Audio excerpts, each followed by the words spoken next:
It's up to me to sort out whatever is coming my way, has come my way, and will probably be coming my way while I'm doing that.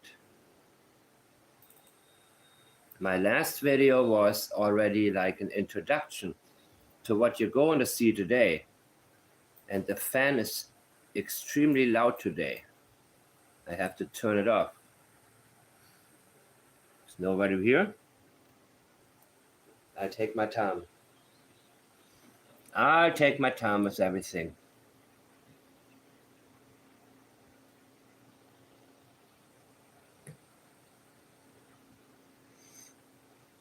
Okay. I don't see anybody yet. Oh, I see there are people here. Hey guys. Hello, hello, hello.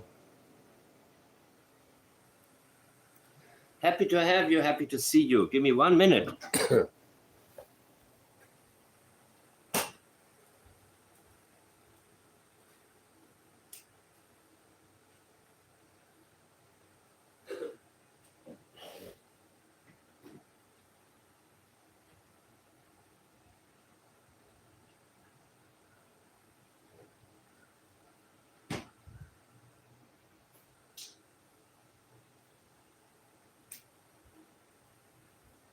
Okay.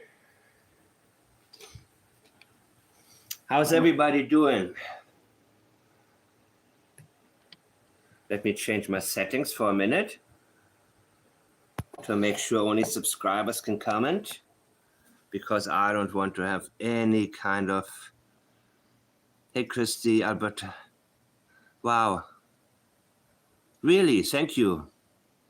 You know what? It's always fun for me. I mean, it's always so cool when I see that there are people who have been watching me, never said a thing, but suddenly participate. You know what I mean? I really, really like that. And Krista, Nancy. Wow.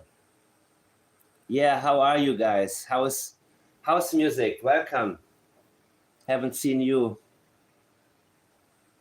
Excellent people. I'm so happy to have all of you here. I'm so.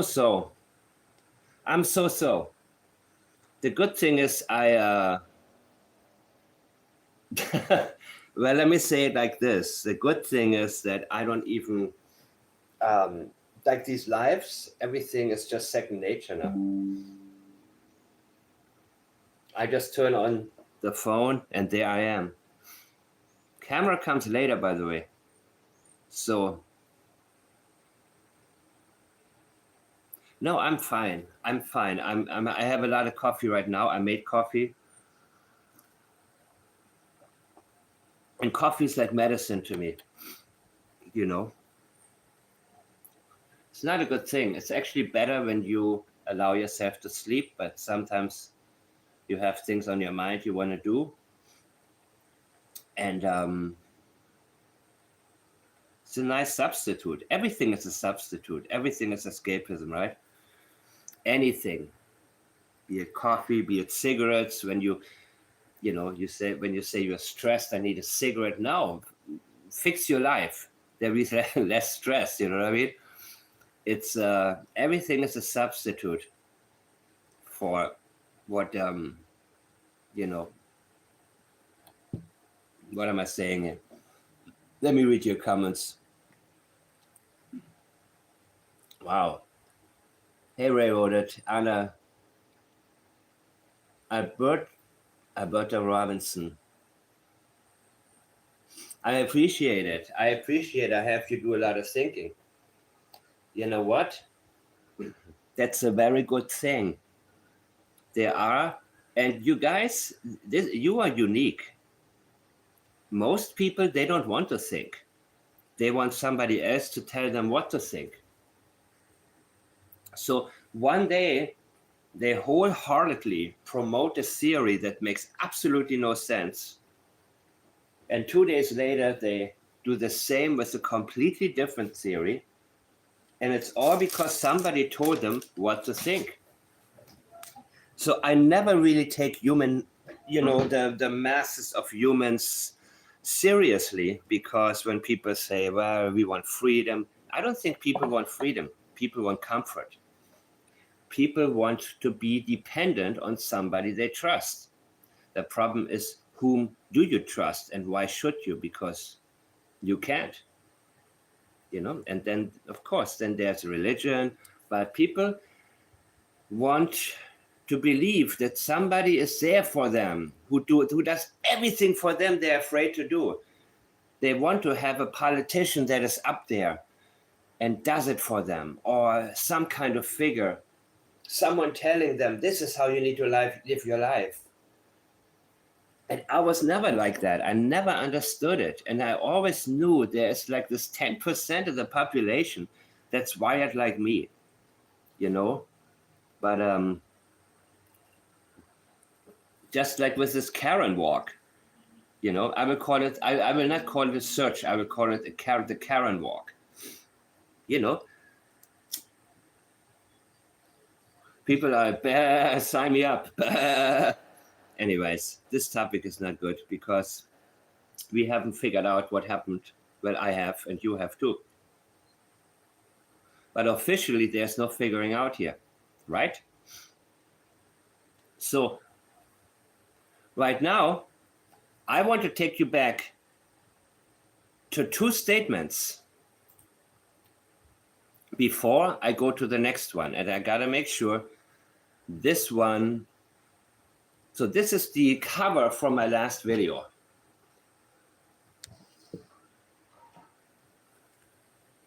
And I swear, I just bought the Windex, the glass cleaner, so I should be good.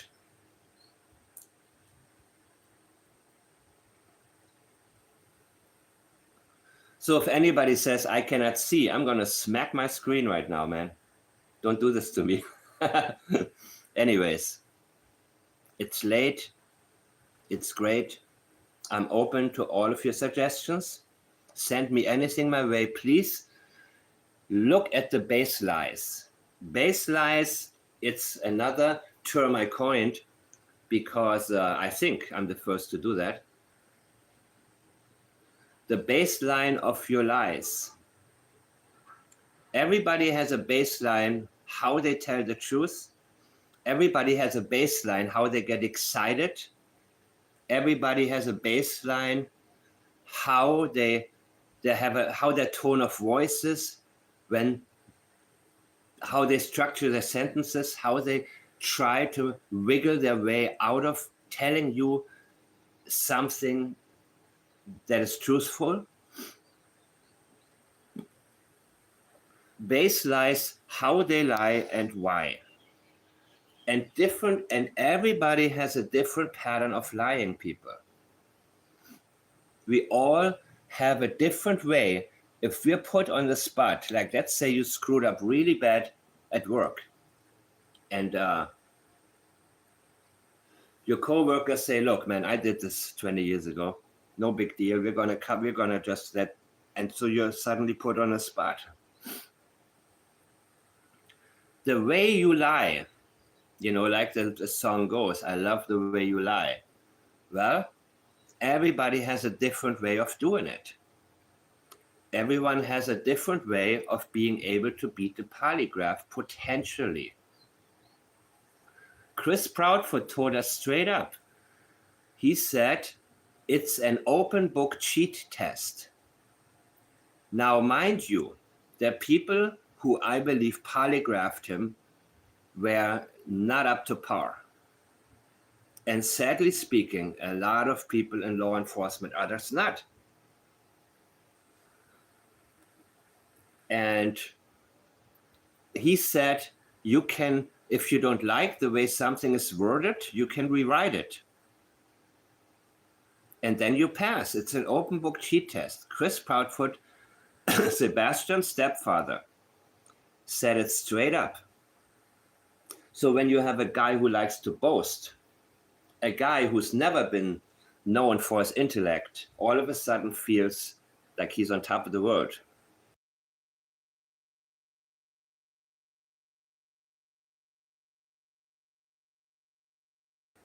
You have a guy like that. All of a sudden, he feels like he has something to say. So he gives a lot away. And that'll make my day. And then we can't delay and got to get online and have a life about it or something like that. So as often I am completely unprepared, but I'm doing this throughout my day. This is what I do. And I love to do it because you know what? While so many people are being fooled, for me, things are so obvious now. The more you do it, the more this becomes second nature in your own life.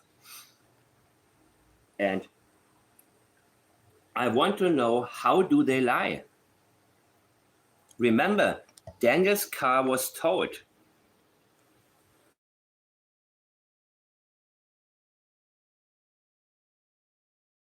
And even his buddy Kent was here and said, yes, it was towed. And at the same time, what did Daniel do? On Facebook, he said no cars were towed. So technically he is correct because only one car was towed, which is his. Can you see the difference, people?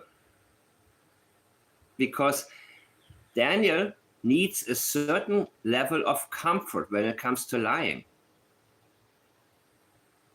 He needs to have a certain deniability, being able to say, well, I said cars, not car. Yeah, my car was towed. What about it? And that goes back to how people have started lying when they were kids. People learn how to lie in their childhoods, guys. Is this a lie or not?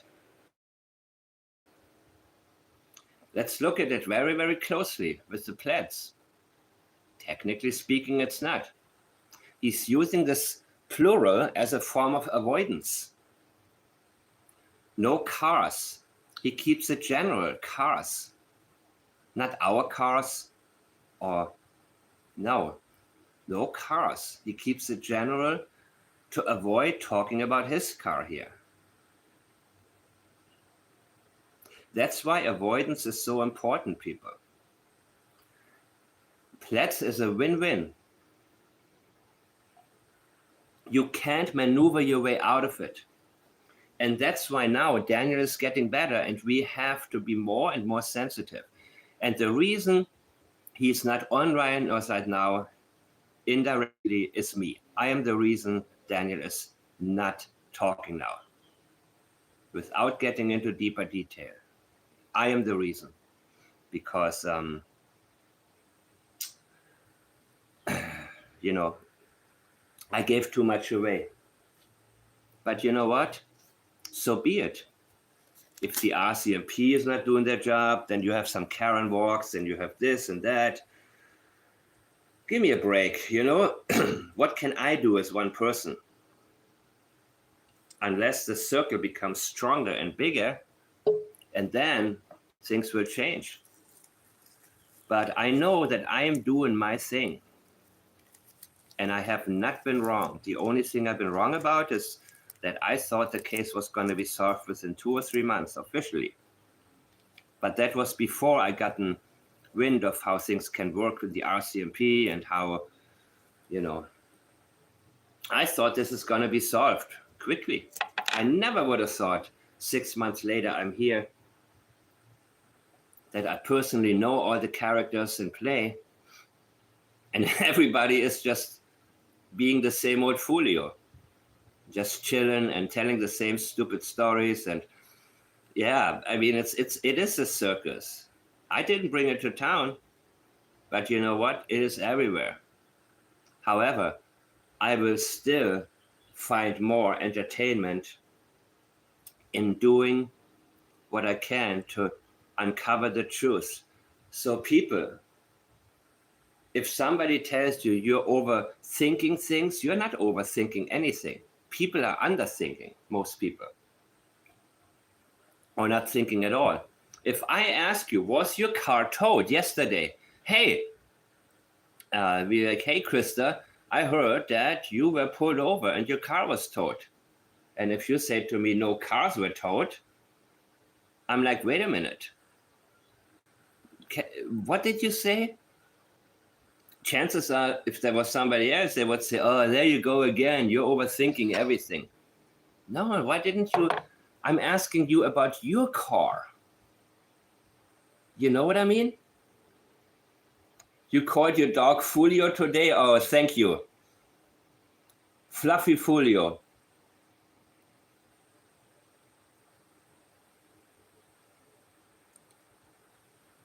Well, yeah, that was before. I'm not talking about this, Alberta. I'm talking about a month ago. Right? Was it a month and a half ago? Daniel was pulled over for having no license and his car was towed. That was the same time they had the dog searches. And I remember Daniel said something like, well, they should have just taken it in for evidence. Hey, Suncycle, GSP, thank you guys for coming. And please feel free to think out loud in the chat in case of me having some slow time, downtime, what have you. I'm overthinking. Well, I'm not overthinking, but I have a new statement from Daniel, and it's not a long one, and it's powerful. It's very powerful. So never, ever let anybody tell you that you're overthinking, because that's what you're going to have to do. And I hope that all of you in the member section have started already leaving a post under the pledge sign, an example of an analysis. Analyze your own. Analyze something. It can be one sentence. You can choose a sentence like this. There's also, passive language. We're told.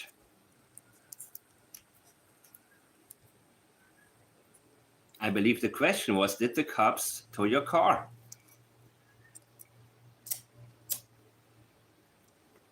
Double avoidance. And the doubles are my favorites.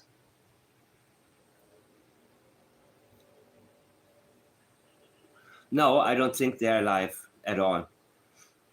I do not. And the language from Malaya, Daniel, and Janie indicates knowledge that Jack and Lily are no longer with us. And Belinda agrees, has agreed from day one. She heard what Malaya said, pain and sorrow. And, but when they have fundraisers, same with Sebastian Rogers, they want people to think that the kids are somewhere, because people do not donate when it comes to recovery missions. They donate when they are being given a narrative. When somebody says, no, Sebastian Rogers is still alive. Let's keep looking. He's not. He's not. So there are people who want to sell this narrative for a reason. Believe me, I know all about fundraising tactics. I've seen it for years. I've seen what works. I've seen what doesn't work. When they try to convince you the children are somewhere on a reservation, well, all of a sudden people have hope. I'm not a hope-oriented person. I'm, reality-oriented, and I don't really need hope. My outlook on life is not a hopeful one. It's very optimistic. I know there's always a better way. I just have to find it. But sitting back and having hope in somebody else doing something for me or something, I don't like it. I don't need to be. I prefer the bitter truth over the sweet lies. And that's how so many people are so controlled, because the people who figure out what others want to hear. So Mike, do you think that, let me see. It's all about the money. And now it's going to get even worse. The same like Sebastian Rogers. That case will never officially be solved. And a lot of people surrounding, and I see the same mistakes made here, where the father allowed so many people to take over for him that all of a sudden now it's all about the money.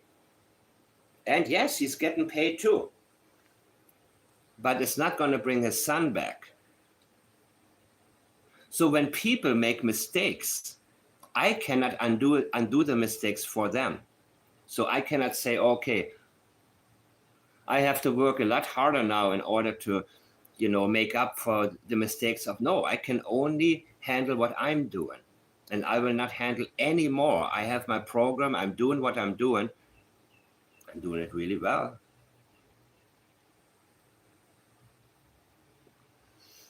And I like to stick to the subjects, and I like to stick to the things that really, really need to be paid attention to. When you understand somebody's lying patterns, the rest comes so easy. So easy. Shame the devil. Okay. I appreciate you guys so much.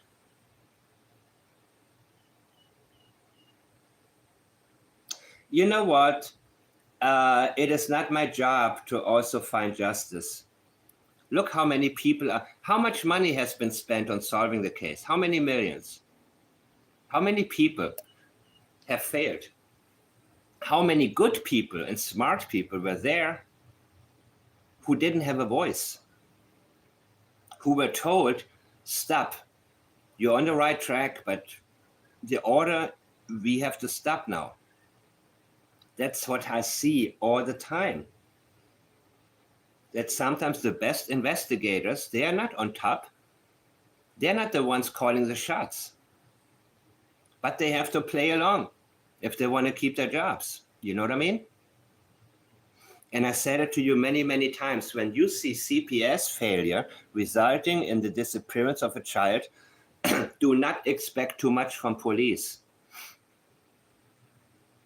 Because solving the case accurately will only take away from the faith the public has in government. So right now, I'm not moving on. And just because they're not moving on doesn't mean that I all of a sudden have to join the circus and say, oh, well, maybe they're still alive. Maybe I should go walk by Wayne Mackenzie's house and say, I'm here to find Jack and Lilly. Are they here? You know what I mean? I mean, it's sad, man. It is so sad how stupid so many people are. It's really, really sad. Yeah, Helen, I'm not going to get into this too much, but I am not disagreeing with, let's just say there are certain topics, once I get into them, there's no turning back. And again, I don't really blame the politicians. I blame the public who supports them.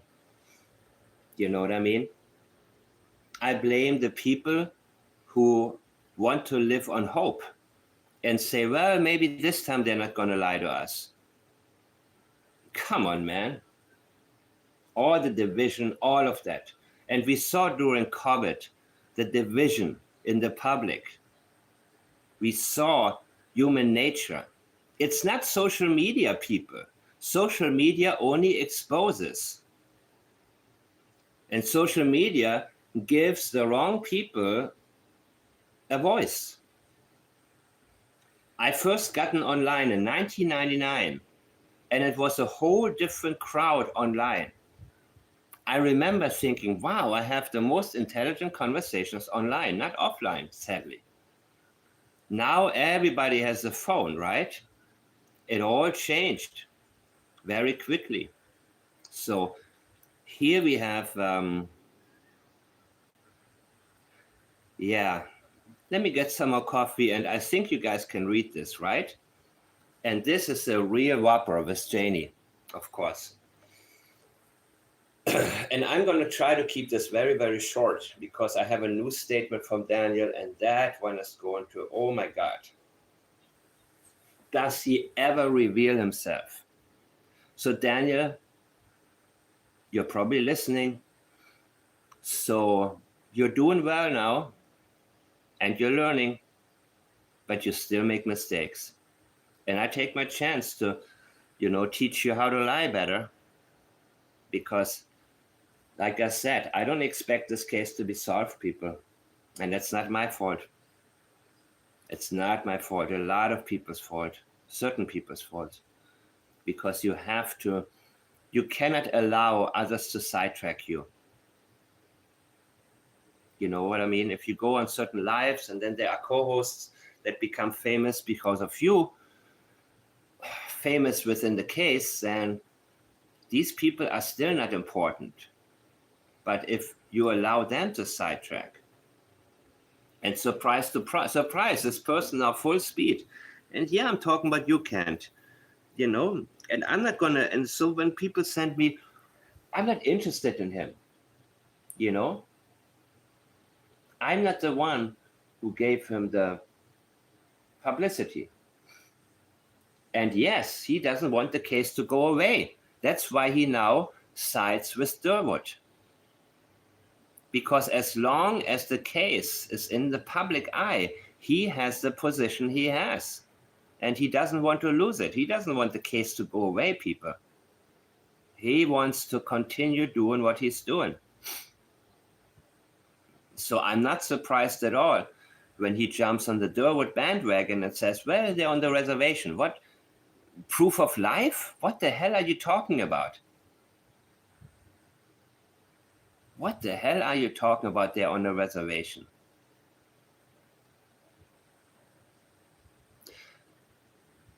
I don't need to go too deep into this because the language of Durwood's language already, again, let's not mention these people. Charmaine mentions them. So I mention them too because they're on people's minds. But that's the problem of the sheep. The ones who want to have a purpose in life and rather want to live a lie that they can use to do some virtue signaling, feel better about themselves, and so on. Look at how Janie lied here. I can't believe how full this world is of everywhere is deception, people. Are you practicing? Hey, Robin. Hey, Laurie.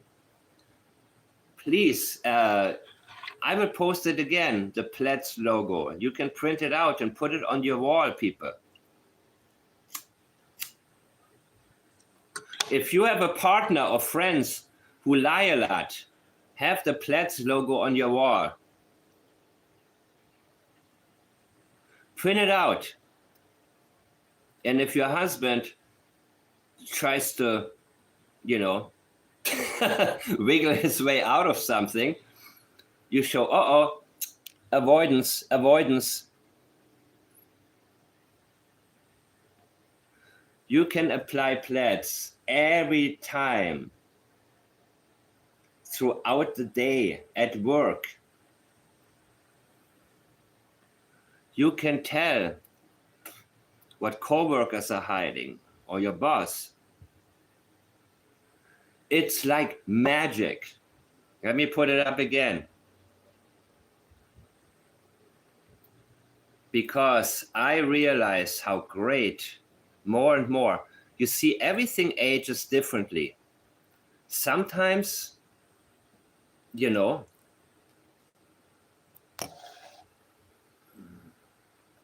whenever you're in doubt about anything, Pledge applies to everybody. If you're human, even with my daughter, who's 7.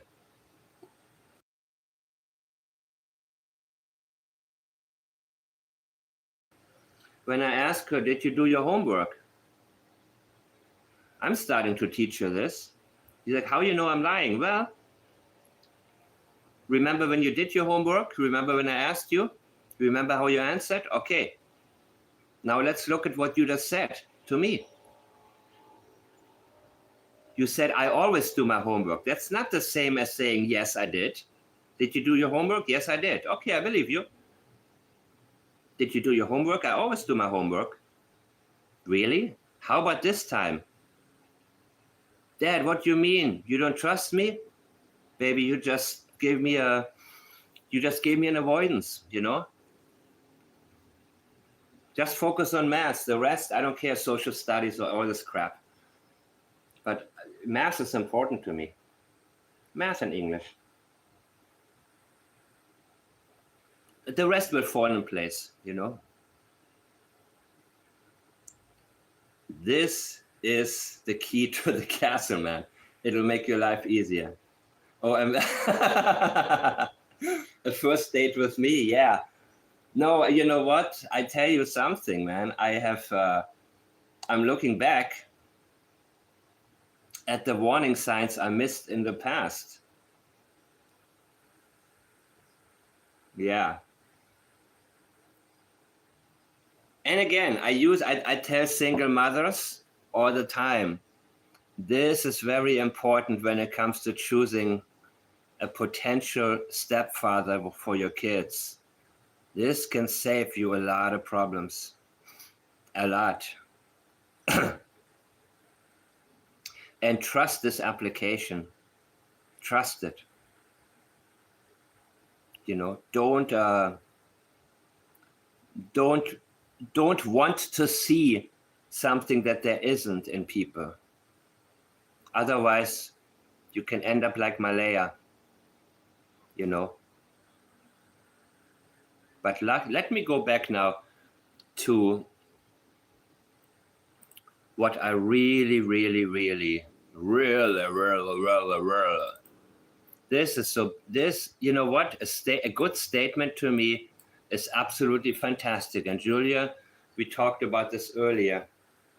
And that's a mistake on my part because I already talked about it. Now it's not fresh like before.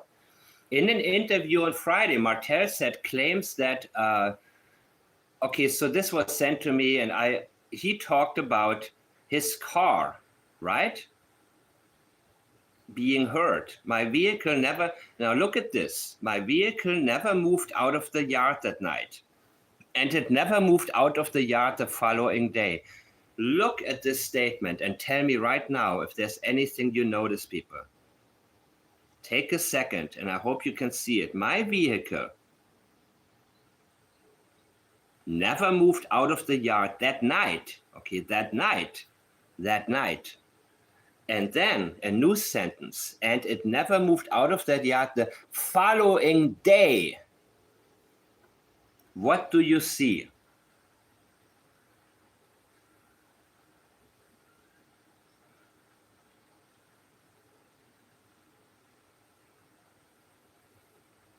First of all, the vehicle is not the one doing the moving. It's a form of passive language. My vehicle never moved. Okay. And my vehicle, well, is it registered in somebody else's name? Is it technically not your vehicle? I just told you the base lies the way Daniel likes to create some wiggle room here, where he can say, well, technically speaking, I wasn't really lying, right? Look at this a little bit more, guys.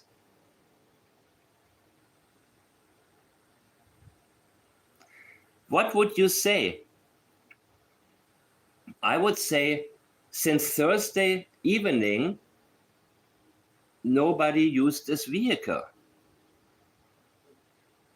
I wouldn't say about that night and then that following day. What about in between? And what is your definition of night, first of all? Remember what Janie said? Let's go back there. Oh yeah, baby, let's go right back there. Janie said, no kids here. Why have a pool? Was not raking the driveway on Thursday night. If I did, don't you think RCMP would notice? They are not stupid. First of all, when somebody says, if I did, You better believe they did. You better believe they feel the need to consider the possibility and place themselves right now into the position where they actually did something. O.J. Simpson, if I did it. If I asked you, did you poison if your husband, okay, I don't want to say anything macabre here, but let's say somebody passes away. Your spouse passes, your husband, I hate to jinx things, So I will use again. Did you unalive your wife? No. And if I did it, how would I have gotten rid of her so quickly? The moment that you say, if I did, that is a huge red flag, people. And that makes any denial absolutely unreliable.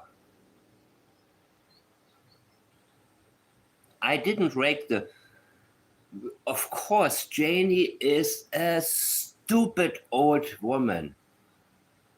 She is extremely stupid and extremely talkative.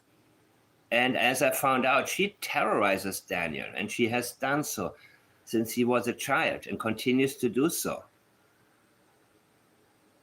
I cannot say more. I've promised not to reveal too much, but she is there answering people's questions, and she blatantly denied, but she's unable to deny it because she feels the need to say, if I did. She's trying to convince you. And are you calling RCMP stupid? No, the stupid one is you for admitting it. Remember? That's where Janie's gotta rake came from. That was a moment where it just blows you away because I'm looking at the details, and all of a sudden there's this dumbass just saying, well, I raked the driveway, and that, oh my God, did you just say that? No freaking way. No freaking way. Here am I trying to get even better at what I'm doing, getting more into detail. Here I am doing my best to see what I may have missed before. And here is that woman volunteering this information.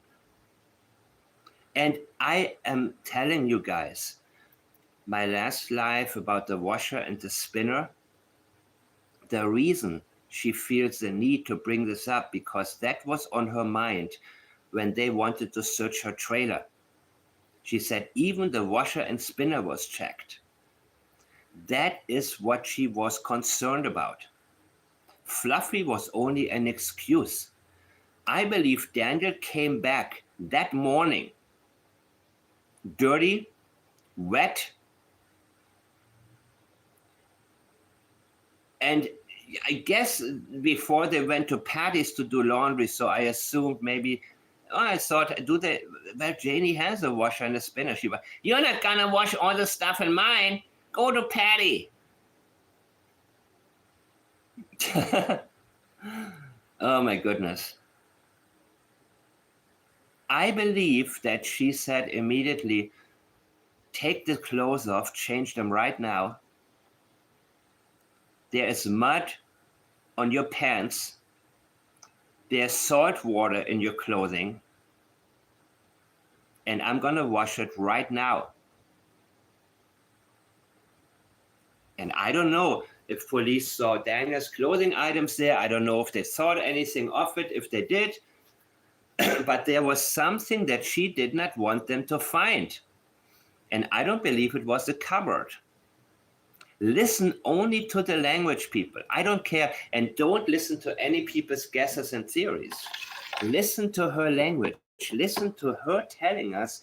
And so when people say, well, maybe they understand statement analysis and just try to trick you into believing they were at the... No. These people are that stupid. She said, was not raking the driveway Thursday night. And then she later was put on a spot and she said, yes, I was raking where the pool was. There was no freaking pool. First of all, you know why she says the pool? Because she wants to avoid saying driveway. Remember Janie's Gotta Rake, the song? The driveway needs a pool. I love this type of lyrical dedication. She doesn't want to say raking the driveway. So she says, I was raking where the pool was. So people, when they admit to lying, when politicians admit to having lied, they don't want to be direct about it. They want the wiggle room. Well, I mean, Bill Clinton's 1990 something statement, I didn't have sex with this woman, with that woman. You know. Huge distancing language, of course. That woman. Okay. Indeed, I had an inappropriate relationship or something. He didn't say I had sex with that woman. He didn't admit to that. He still wanted to have deniability and apologized for something very vague rather than saying, I lied. And that's what people do. And he, of course, was a good lawyer who knows how to do this pretty damn well. Did not have relations. Exactly. You see?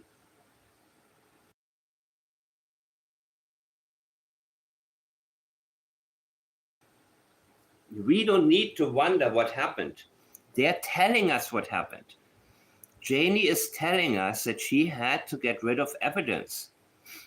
She had to get rid of evidence in the driveway, and in my opinion, she had to wash Daniel's evidence. Am I right, Daniel? Am I getting close? I know you know I am. And then, of course, here comes the kicker. She wants to change night to supper time. But in her interview, she said raking that night. She was raking that night. And now she makes it, I'm sorry, the sunset was what, 6:26 p.m. or something like that?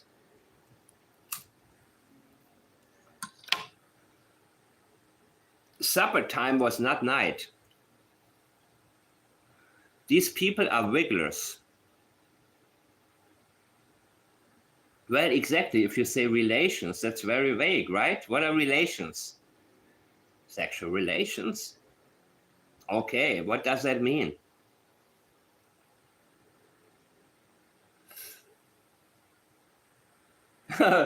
Mom, I'm all muddy and wet.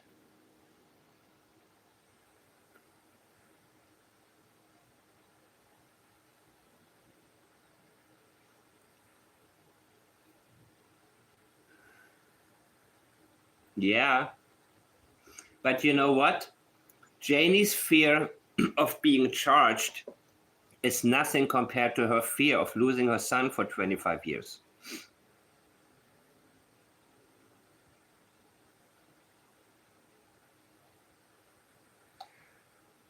Raking. Thursday night, pitch black dark, she was raking. So as you can see, she is trying to make night supper time. You see that? So let's go back to her son. Because this is very crucial. The following day, not the following morning. What's night to you? Are you talking about 10 p.m.? He is creating a gap for a reason. Whatever his definition of that night is in his mind right now, is going to be separated from the following day.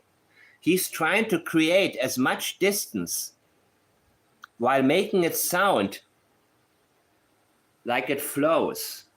He's trying to make it sound as if the car was not moved by anybody since Thursday evening or not evening, let's say evening.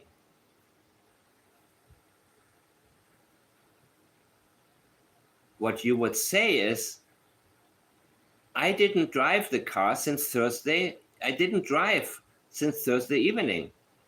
Nobody drove this car since Thursday evening. The car didn't, but he is using passive language. A vehicle cannot move on its own. Somebody would have had to move it. There's more wiggle room. Yeah, technically speaking, the vehicle didn't move. I moved it. Can you see the difference? Give me 1 second, guys. And tell me what else you see.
Isn't it absolutely amazing? Hey, Julia, thank you for coming here. I was about to message you because I didn't know if you got the notification. And I talked to you in private about that. So nothing is fresh to me. It was fresh to me when I talked to you about it. So now I actually prefer to do something when it's the first time I see it and go straight to my live or pre-record something. Because sometimes I wake up at 4 a.m. and I'm thinking, I'm not going to do a live now. It's nobody, And then I pre-record things because I want to get right to it. I don't want to wait until I'm going to be live. And when it's fresh on my mind, it's always the best. because I already see the intention. Once you got the intention, that's it. The intention is to cover up what he did. He is blaming his vehicle, or the responsibility on moving is put on the vehicle rather than him. Because we are talking about you using the vehicle, not the vehicle taking action on its own and the vehicle making a decision. Hey, I'm going to move. This place is boring. I'm going to drive around a little bit. You see how awkward his language is the more you look at it? You would say, I haven't driven this vehicle since Thursday evening. Right? How would you say this? If it's Friday morning, or if it's Friday, and somebody tells you, well, last night sometime your vehicle was seen close to where, whatever, a store was robbed. You would say, I didn't drive. I haven't driven since last night, since yesterday, 6 p.m. or whatever. Since then, you wouldn't say, my vehicle never moved out of the yard that night. If the cop asked you, hey, is there a reason? Could there be a reason? And this is, by the way they love to ask things. What would be the reason? Could be the reason if somebody said that they saw your vehicle last night close to the store that was robbed. You would say, no, there is no reason. I didn't drive since yesterday evening. Nobody else drove my vehicle either. That would be a straight up denial. You see, this flowery kind of language is full of avoidances. Technically speaking, your vehicle cannot move on its own, Daniel. Technically speaking, you're not lying. That's the comfort that he has internally, thinking I outsmarted them because technically I wasn't lying. No cars were towed. Yeah, only one car was towed that day. I wasn't really lying, was I? Chris Proudfoot did the same thing. Wait, you said we took the polygraph. He said, no, my wife did. You asked me if you all took your polygraph. And I said, yeah, because my wife did. It's not comfortable for some people, for most people, to lie directly. The only exception is a sociopath. A sociopath can lie very blatantly and very directly.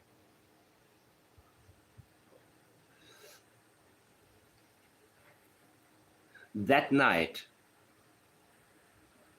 and it never moved out of that yard the following day. What about the following morning? What about the early morning hours, Daniel?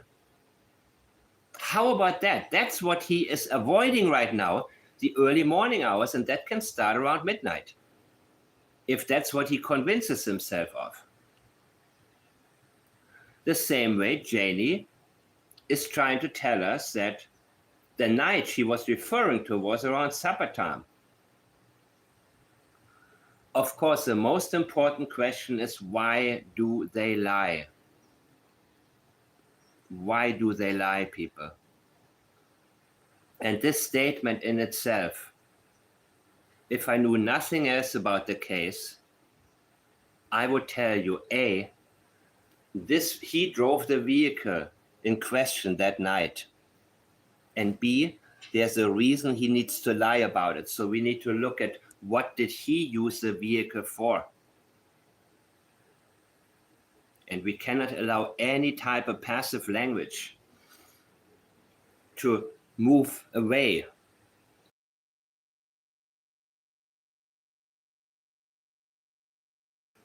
And again, is it registered in his name? Maybe not. Then he will also say, well, technically I wasn't really lying, right? It's not registered in my name. Look at the avoidances. And thank you so much to the person who sent this to me. And this is exactly what I'm talking about. When you asked me what else I see in this, you already got it right. And I see more the more I look at it. Let me see.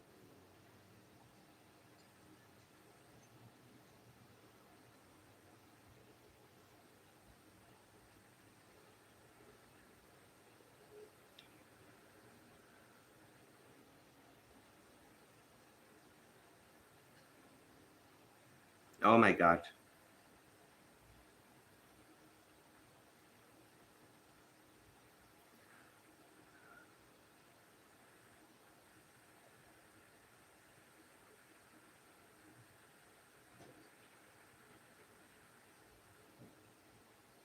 Yeah. Oh, one of you just sent me something really, really good.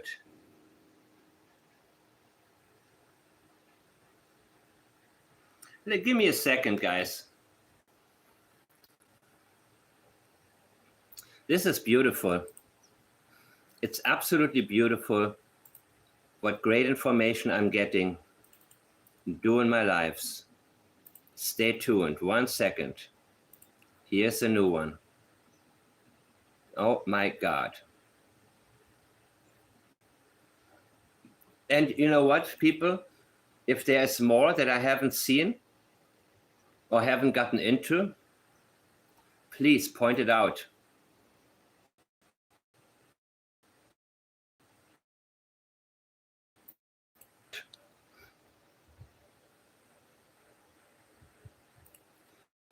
Wait till you see this.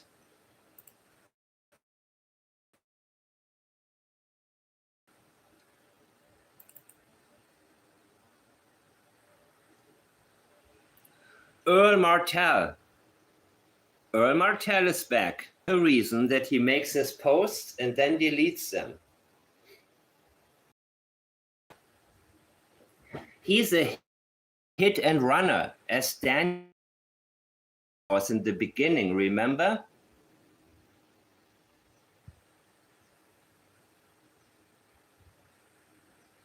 That's why I don't want to do this with Julia, of course. He always says never. There's a double never. Daniel, you need to remember your lessons. Never, never. No, people, when people are asked if they did or didn't do something, and they say never, never can also be a form of avoiding a specific action that I am asking you about or hinting at. If somebody asks, did you unalive your wife? Never. No, that's not a denial. That's not a reliable denial. People like to use the term never when they are lying. And yes, this is exactly the bear paw. This is what me and Julia talked about yesterday. And next time I'm just going to pre-record immediately. He also previously said that this car was not working at the time. Really? Was he referring to this car? I'm losing track of all the cars, man. They're supposed to be poor, but they sure have a ton of cars. Not good ones, because the engine is loud, right? He added that at the time the vehicle the family was using belonged to Murray Brooks. Yeah, but he says my vehicle here. Can you see the difference?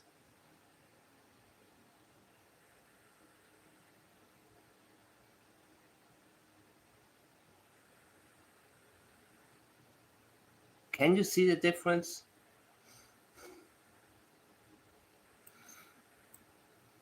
And that it was not a loud vehicle by any stretch of the imagination. By any stretch of the imagination. His imagination is stretching while he's speaking.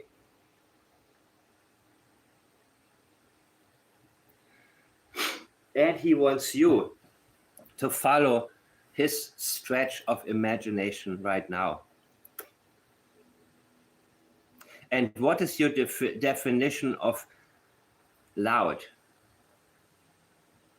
And why are you trying so hard linguistically to convince us? It didn't have a loud engine. It wasn't loud. No, by any stretch of the imagination. Martel said it's clear that the RCMP are working hard. Look, he's ass washing again. Chris Proudfoot did the same thing. Ass washing law enforcement. They're doing a great job. Meaning, I want to be friends with them. I don't want them on my bad side. What are they working hard on? Well, they're not working smart. This is almost patronizing language, people. They're working hard. They're trying. But they don't know what I know. And he continues to hold on to hope. Hope is very vague, people. When somebody says that they hope, I don't believe that they believe. Let's say it like this. Are you going to graduate from law school next year? Yes, I'm working hard. Well, I hope. There's a big difference. Hope is as passive as it gets. Politicians love the term hope because they want people to surrender and have faith in them and be satisfied with hope, not hold them accountable.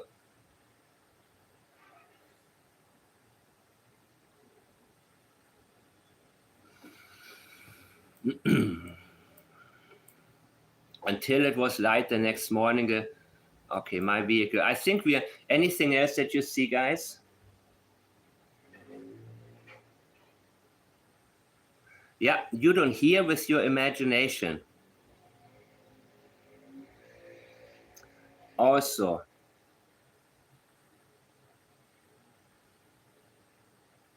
yeah, hope means slim chance. But what else do I have?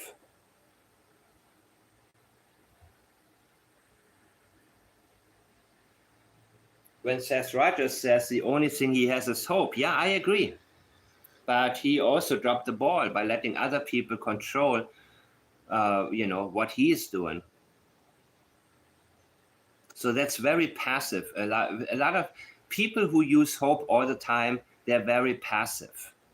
They're not people who take actions ever, hardly ever.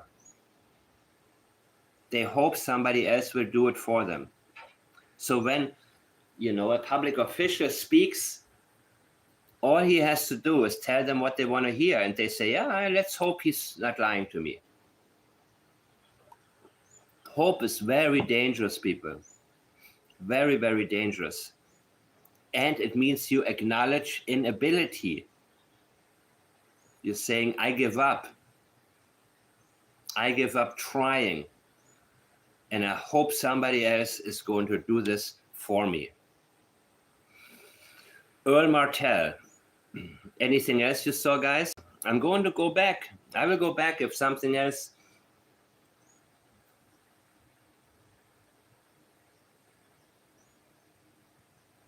No, I think that he gotten rid of the wet clothes the moment he got back. He threw them in the washer, and Janie was busy spinning, washing and spinning that morning. She didn't go to. She woke up. If she went to sleep for a little bit after raking, no. If she slept very little. So all these stories, I went back to sleep, and this, no, she was not asleep. That woman was on overdrive, having witnessed a lot of what happened the night before. She was not sleeping. She was worried that Daniel is going to suffer some serious consequences for what took place. Janie was busy as hell.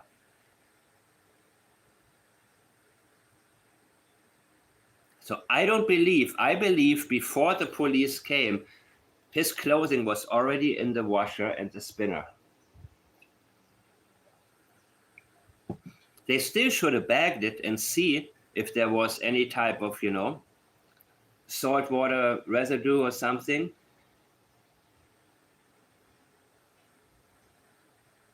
Yeah, you see, Krista, this is exactly it.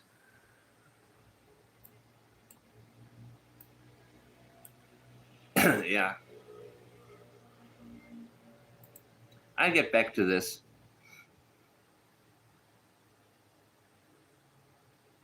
But I'm reading you. Janie is a cleaner. Oh, wow, Julia, I didn't even know. Shawshank Redemption. Hope is a dangerous thing. It is. Because hope means you sit back and you wait. You wait when you could be taking actions. But of course, for Daniel, he has never taken actions. For Jack and Lilly, he has taken actions to cover up, to remove evidence from the pipeline.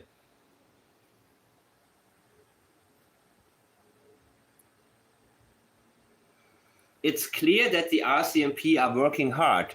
Clear to whom? I don't care if they're working hard. I care about whether or not somebody is solving the case.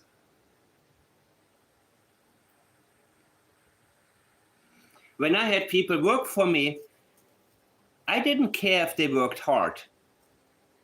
I cared about the results.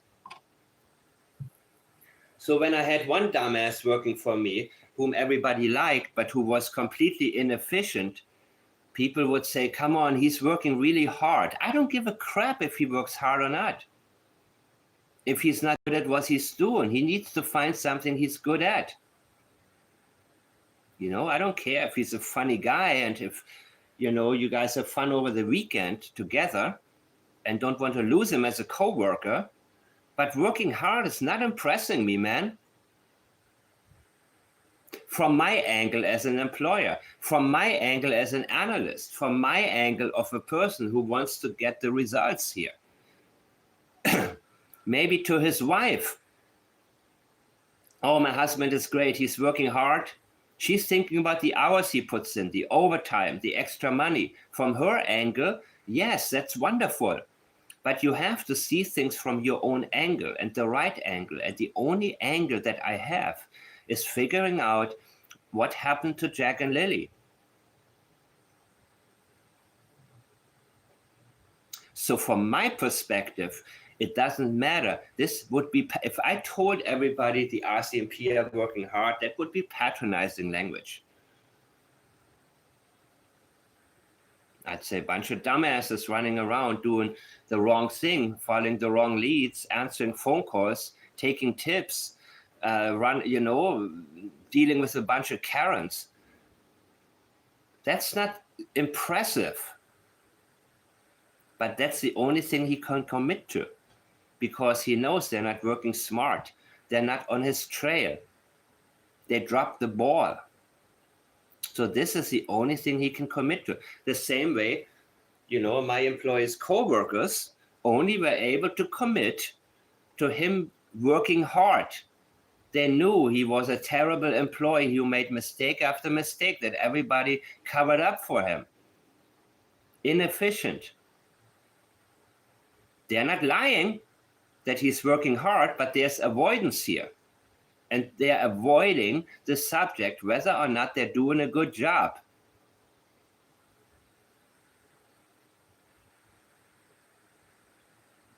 He continues to hold on to hope. Yep. He's leaning back and saying, yep, okay, go for it, dudes. He wants you to have hope.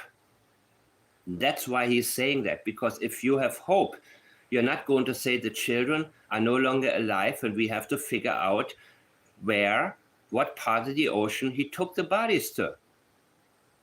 We need to find what trail did he use so we can look for more evidence. Instead, he wants to laugh his ass off, seeing a bunch of Karens running to his uncle's house. I want to find Jack and Lilly. I'm here to find them. Are they here? Oh, they're happy with that. He's happy with that. He's happy as shit, man. Yup. Look anywhere, but don't look at us. Why you think Janie keeps saying, they already checked everything?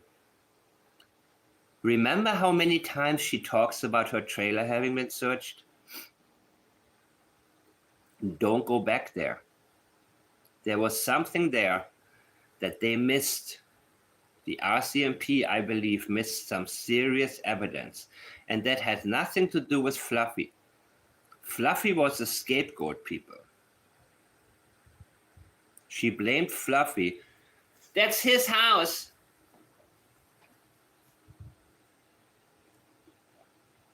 If Fluffy could talk, Fluffy would say, don't listen to her. She's crazy and she did laundry.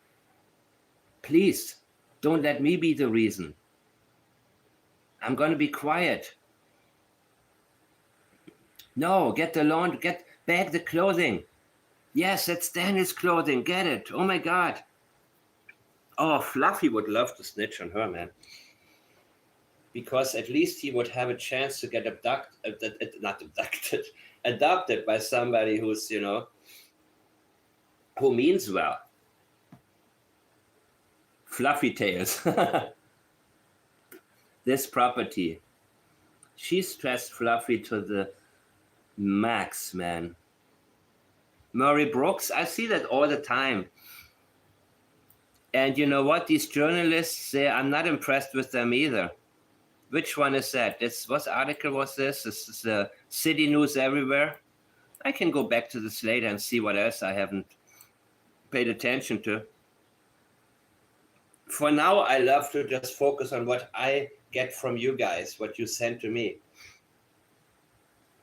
Because if you notice something and already point it out to me, then it's absolutely fantastic for me to look in the right direction. Wait a minute.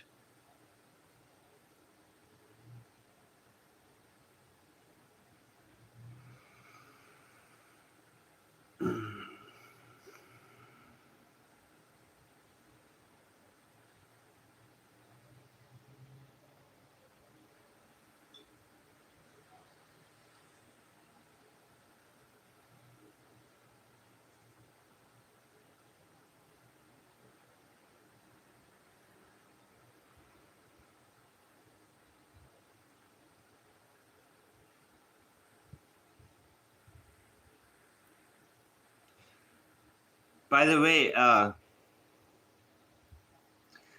Kia Rio, is it an SUV?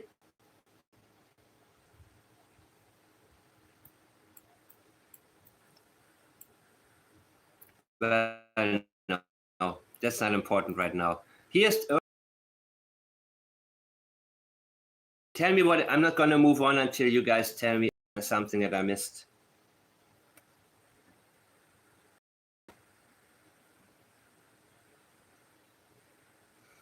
Yeah. Fluffy needs a lawyer, man.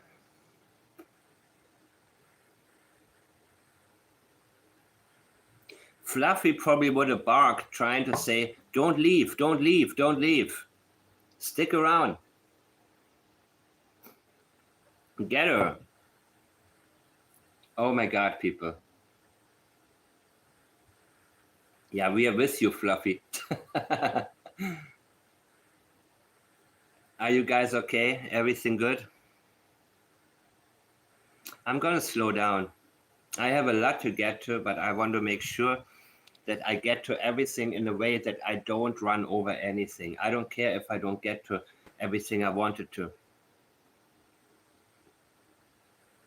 I prefer to,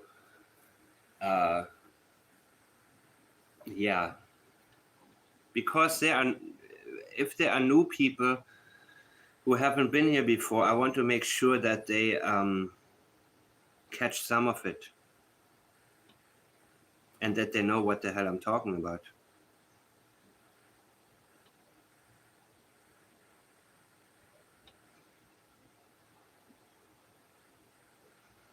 Okay.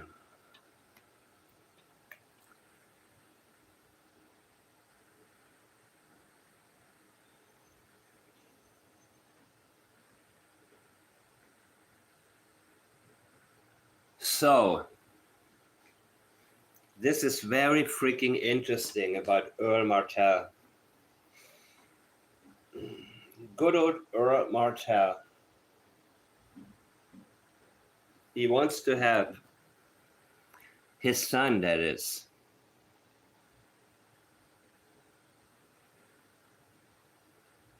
and he has no clue what to do, how to do it. Okay, got it.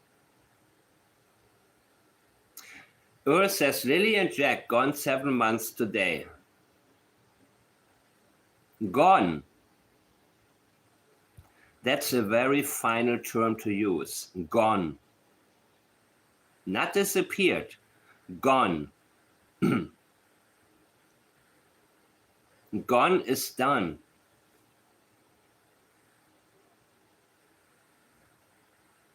Not they went away. They are gone. So he's leaving out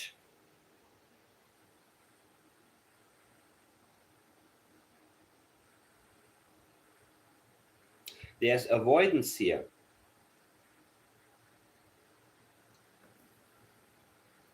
Passive. No responsibility.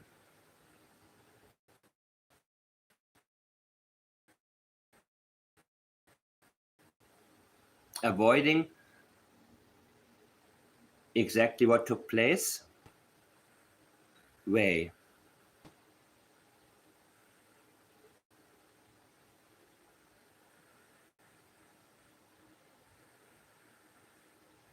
What did Esther say? One moment.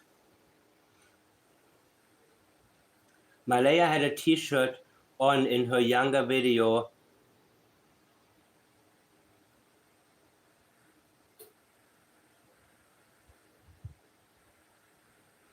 What about it? Let me see. Let me see, guys.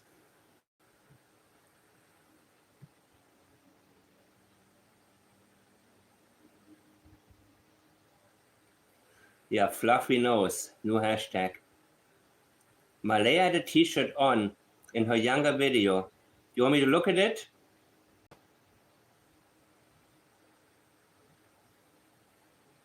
One second. Give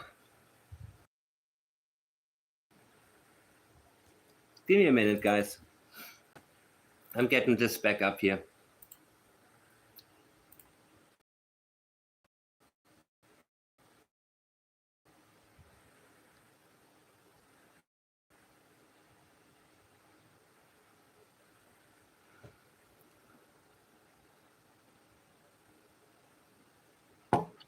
Wow.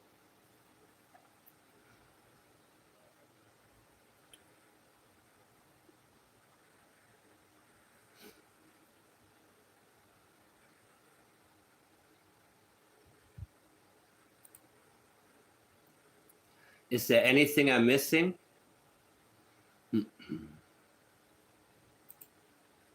Wearing that Barbie shirt because I don't think so.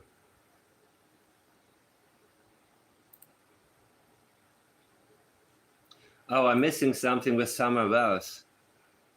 No, not really. Not really. Not really. Okay, here we go. One moment. Give me a second. That was from Hunter S. True Crimes.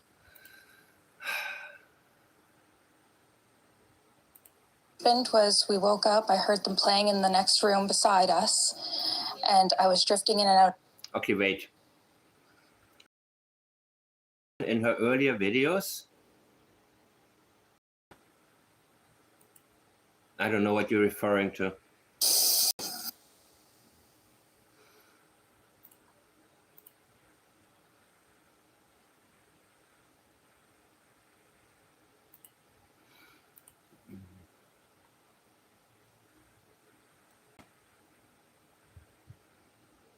Don't know what you're referring to right now. Sorry. Sorry, my mind is overloaded. her emo hair one. This one. Sorry, Julia. Julia, take over now. Read what Julia is writing, everybody, in the chat. This one.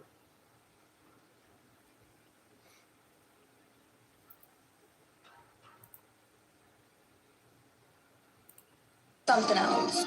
Horseback ride, but I had to quit because my back problems would not go away. My back problems. Problems. You see, some people, they haven't figured out that nobody wants to hear problems. I have a lot of problems to talk about if you want. I know. You see, and then you have people like Norm Macdonald who had cancer for 9 years and told nobody. It's probably what I would do. Because I realized that,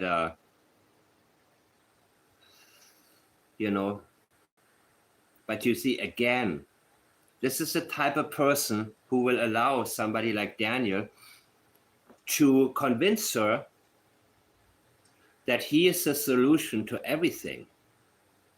He will take care. You don't have to work. You're my princess. You can come in my trailer and forget your grandmother. She wants you to work or go to school. And with me, you ain't got to do nothing, baby. And I'm going to listen. What? Wait till she's 50. She hasn't even, the bad haircut one. The shirt says about not texting back, I'm ignoring you. Esther said she's mastered that prophetic. Oh, yeah. Really? In this video, right? I have to be able to see it, though. Wait. When it was a long time ago. That's 4 years ago.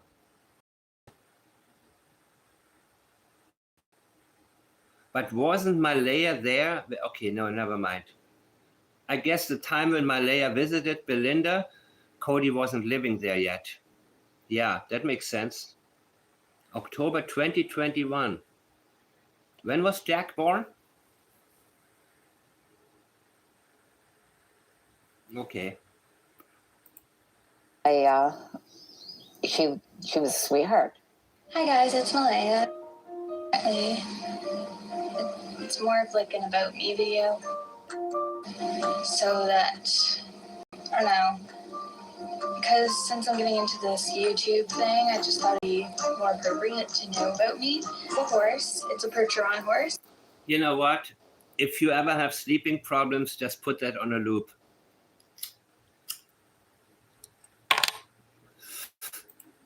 And her name is Raven, golden retriever, dog named Kufai.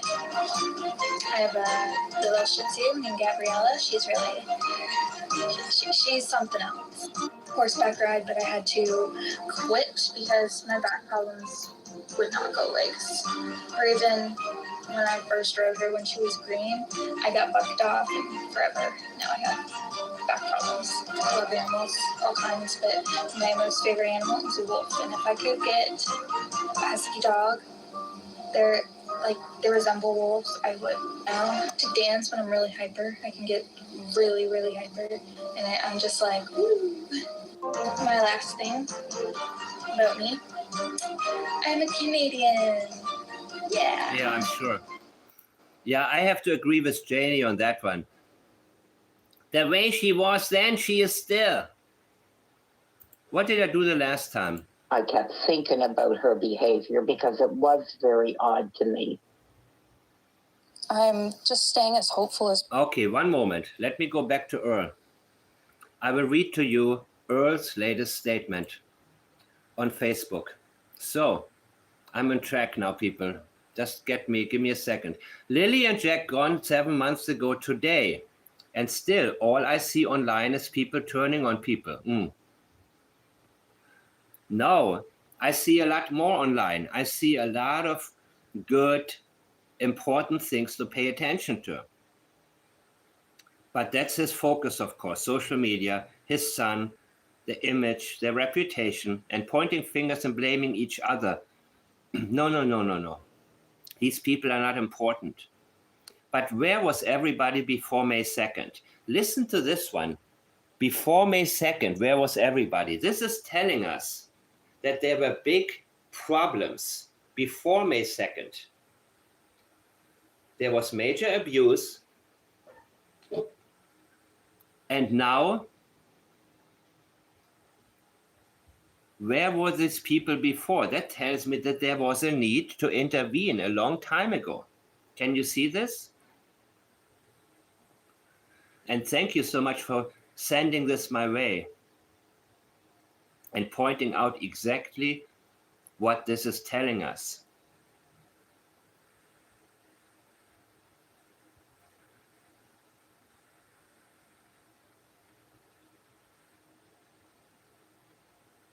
Earl leaks like crazy, and so did Logan.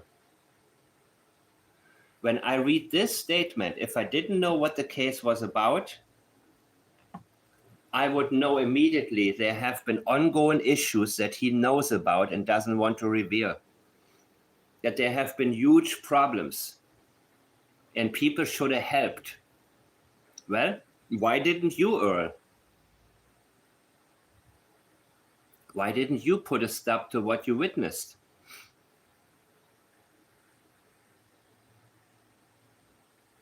Exactly. He sees online, but what did he see in the trailer? You see, he wants you to look at that. He wants you to focus on what people are doing online. Because he knows most of that will not go against his son. It will only sidetrack people. But this doofus told us that before people should have been there for Jack and Lilly and were not. Why weren't you?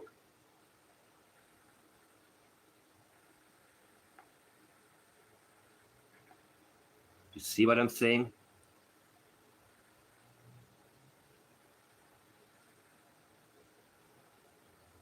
Ain't that something?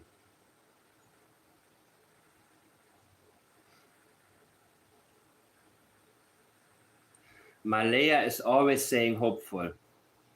Malaya is a hope person. She's not an action person. Hope is the best she can ever come up with.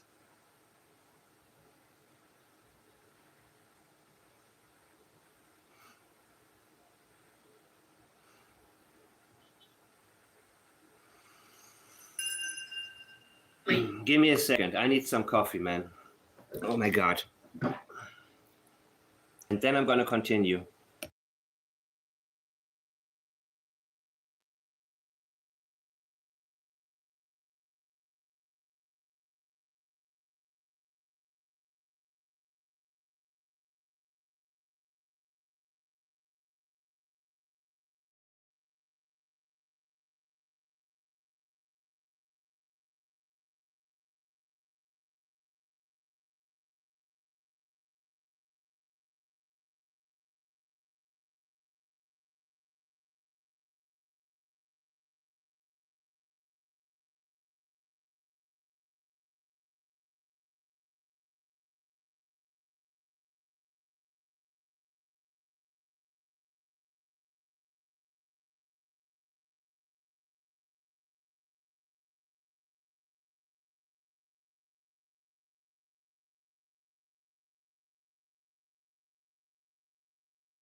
So, 1 second.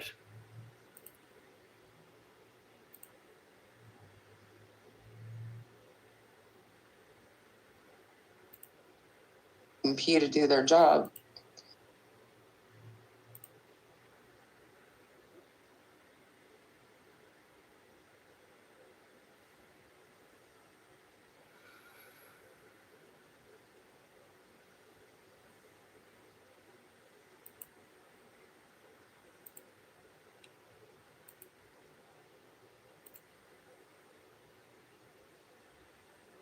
I'm going to read some of your comments now while I'm doing this.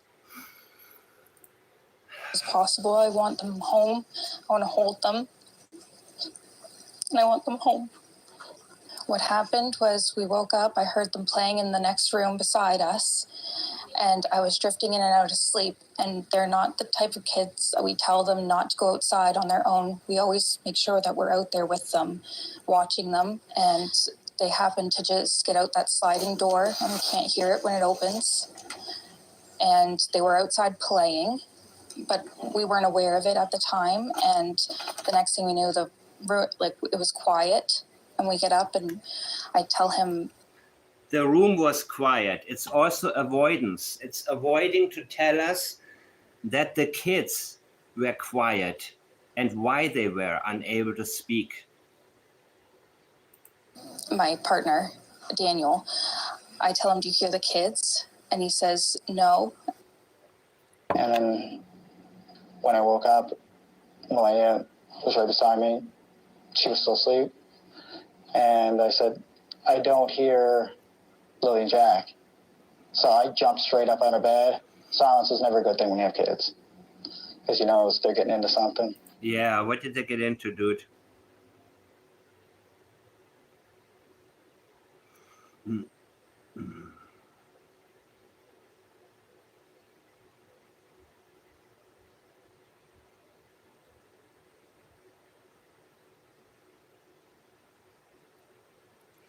Wow, I love the comments I'm reading. Okay, guys, wait. I'm going to continue now. And we get up instantly. We're looking outside. We're looking everywhere, yelling for them. And I instantly just call 911. My husband is 57, 264 pounds, and his young trainer tells him he needs to walk 10,000. Shut up. I just had the instinct I needed to call. They're both really go-lucky children. They're so sweet. They talk to anyone. They'll talk your ear off. They will speak to anyone in a store. Everyone. They're just extremely sweet kids. I appreciate. Let me see the statements she just put up. They'll talk to okay. They'll talk your ear off. Yeah, this is not positive either. They'll talk your ear off. They will speak to anyone in a store. I have no idea why anyone would want to take them, but they are easy to take. Yeah.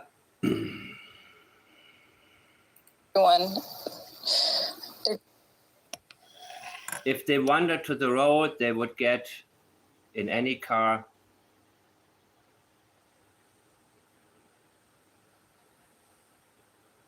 Right.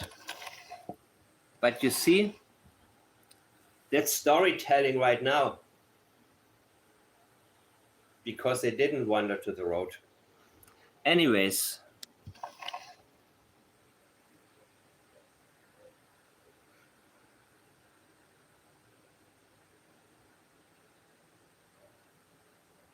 Oh, yeah.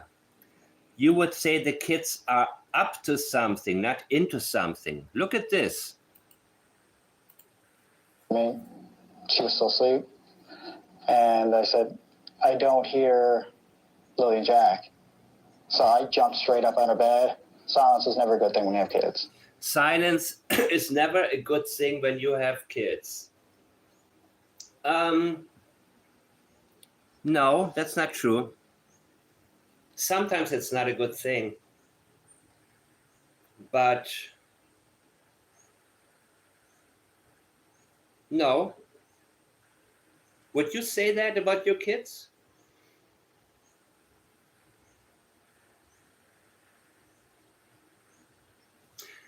Listen up.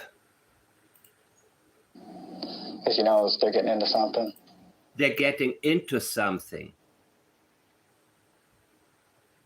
Not up to something, into something.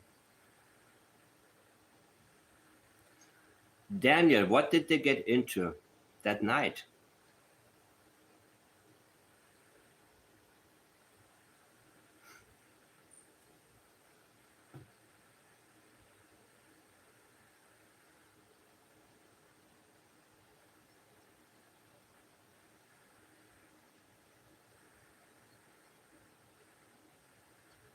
Yeah.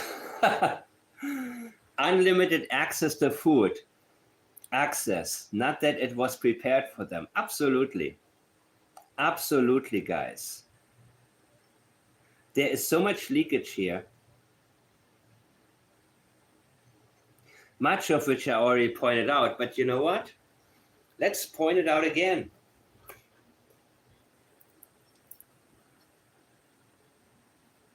There was a lock on the fridge, yeah. What does it mean you have access to food? And if you eat 3 meals a day as a child, as you should, then you wouldn't be hungry and looking for stuff other than maybe candy or something. But then you as a parent have a right to buy or not buy candy or anything else. I believe the kids went hungry quite a bit. I believe that's why Earl went there many times and just bought groceries for them. I don't think Earl gave his son money. Maybe if this was something specific that he really needed money for. But I think Earl just saw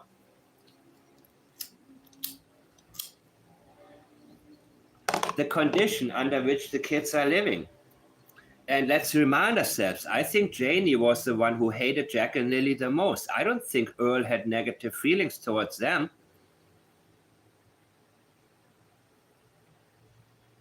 I don't think that Earl felt like they were in his way.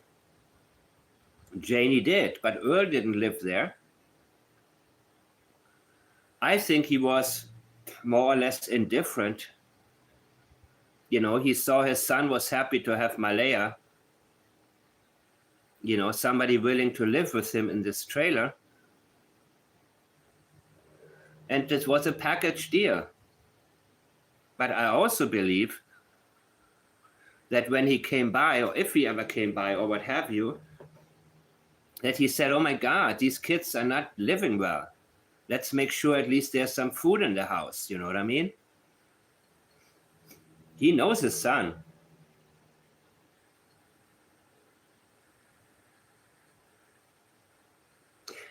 If you use the term access, it means that you cannot take it for granted.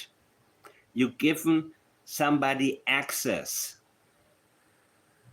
It means that there could be a lock there and you unlock it to give somebody access. Food should always be available to children. That should be a given. In Canada, I don't think there's a need for any child ever to go hungry. From what I have learned, Canada is one of the countries that takes care. Well, doesn't mean that CPS is doing what, you know, they should be doing. There's human failure, of course, everywhere. But when it comes to financial supply and food, you wouldn't say, you know, that's what you would do when you're somewhere in the desert or some village in the desert and people have access to water. It means you cannot take water for granted. But now we have access to water because we found a new place and we found a new oasis or a new water hole or something like that. Then we have access to water.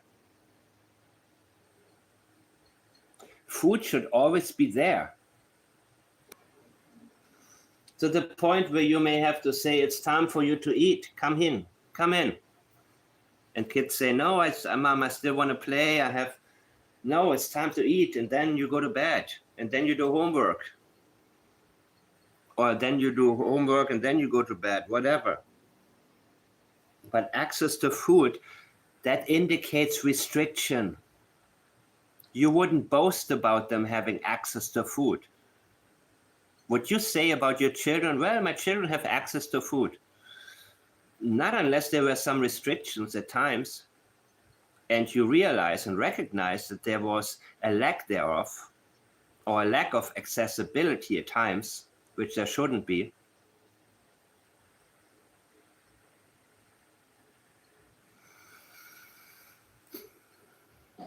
And we get up instantly. We're looking outside.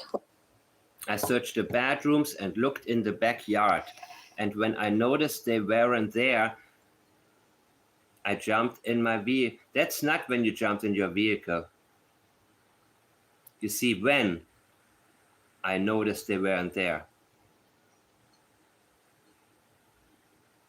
And notice they weren't there, it's different from saying, I didn't see them. You don't notice my kids are gone. You don't see your children. You would talk in this moment about what you don't see. I didn't see Jack and Lily. And you wouldn't even have to say, I jumped in my vehicle. This is unnecessary language. I didn't see Jack and Lily, so I drove around the areas where I thought they could be. Listen to this again. Isn't this what you would rather say? I didn't see Jack and Lily, so I drove around the areas where I thought they could be. That's what you would say. You don't take the time out to notice or not notice something.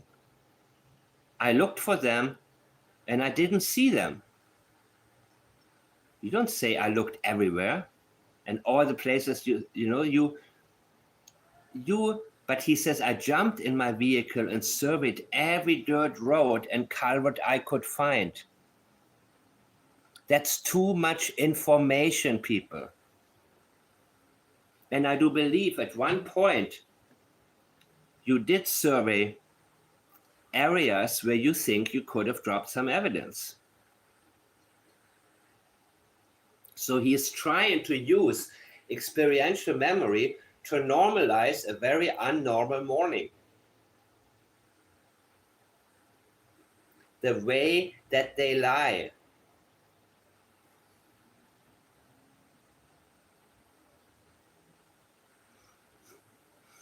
Yeah, I agree. Certain rocks make you not want to eat.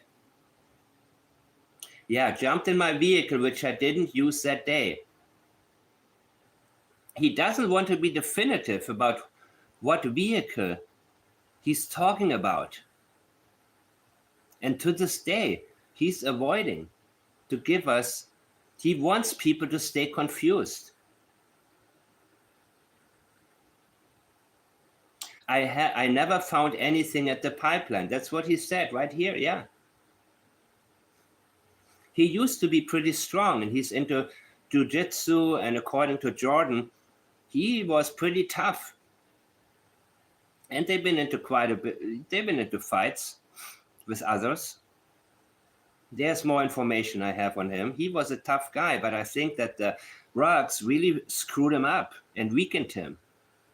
Very much so. I mean, you see a picture of him before, and he was strong, man. Pretty strong and healthy. But this type of habit can really, really suck the vitamins out of you and just make you age, and suddenly you have gray hair at the age of 35. He has more gray hair than me, and I'm 20 years older, man. There's a reason for that. I mean,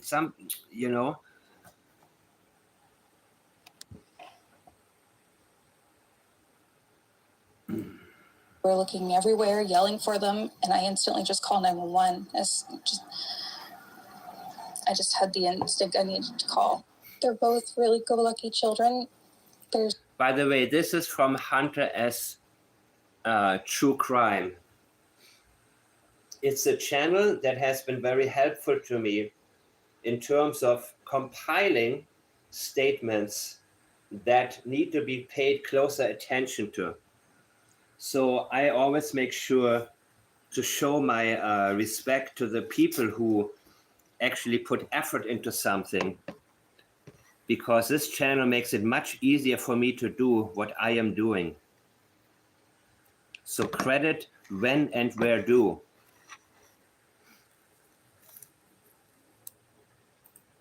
So sweet. They talk to anyone. They'll talk your ear off. They Oh yeah, there's a good, no, wait. They talk to anyone. They are just looking to have as much fun as they can. And look at how these guys align with their scripted narrative. This is trying to convince us to look somewhere else. Anybody could have taken them. Anybody. Why are you looking at me?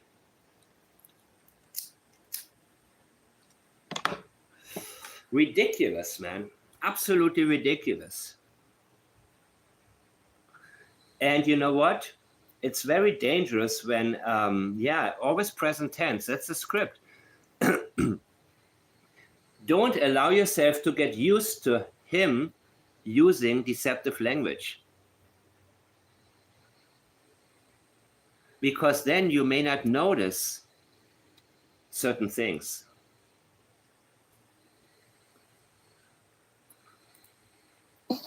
they'll talk your ear off. They will speak to anyone in a store. Everyone. Why anyone would want to take them, not why anyone would take him. You see the difference? If you said, I have no idea why anyone would take him, would want to take them, he's telling you, I didn't want them. Why would anybody want them? They're unwantable. At this point, the children are just missing, so they inform the world that if you come across them, they'll be very easy to take and how to do it.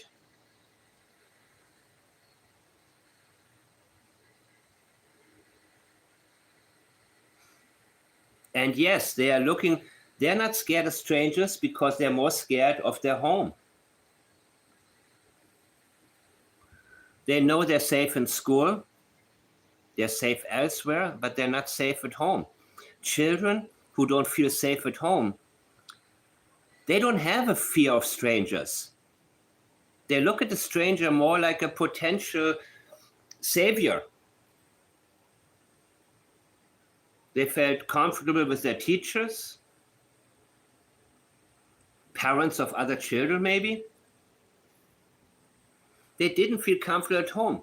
They were not afraid of the outside world, guys. I believe that. Jack did not want to come home. Remember when you were a child, did you not want to go home? How about your children? Are they happy when you pick them up from school? Are they running to you, happy to come home? Or are they saying, I don't really want to go home? That is absolutely huge. And what did Daniel say? Well, he didn't want to go to school either. Of course he didn't want to go to school if he was up late and you said they are talking at night and they are not going to sleep in time, and he was probably dead tired when he woke up early in the morning and he didn't want to go to school. Of course. But that wasn't because he was scared of school. That was simply because he probably didn't go, because he was too tired. There are two completely different reasons. And he wants to use this to make it sound as if both can be put in the same category, which they can't. There is a reason they didn't want to come home. There is also a reason he didn't want to go to school, and they're completely different reasons, guys. Autistic children wouldn't talk a stranger's ear off. I agree with you. There was absolutely no sign of autism whatsoever. And Janie claimed that Cindy referred to them as retards. I think that's what she said. She couldn't say. She hinted at something. But I still would want to know more about that. But that doesn't have anything to do with what happened at your house, because Cindy wasn't there when the children disappeared, Janie. Maybe Cindy was not a good grandmother. Maybe, I don't know. I don't care about her either way. I think she was a lot better in terms of wanting to get Malaya straight than you were, only complaining. But I'm not impressed with Cindy either, at all. The more I learn, the less I am. And I'm learning quite a bit, people, quite a bit from, there's a lot going on behind the scenes that I will soon be able to speak about. But right now, I want to see the whole picture. I want to know more also about Cody, how the relationship was. I need to be able to put everything step by step in order to show the decline, how things fell apart. And Malaya was never together. She was a candle in the wind, from one situation to the next. And she was not the type of woman that says, I'm going to be strong, I'm going to be single for a little bit until I find the right guy. No, she jumped. Anybody telling her what she wanted to hear, she was on it, man. Hope. And they missed school a lot.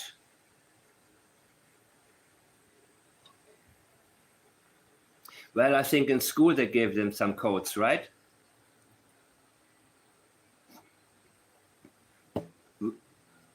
Earl brought food. School gave them clothes. Yeah.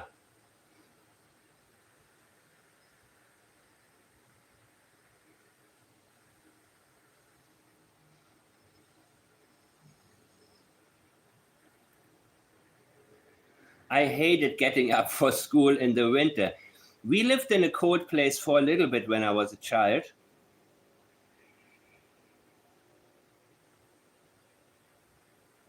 No doubt Billy was exposed to arguments and more with Cody and Malaya. Billy?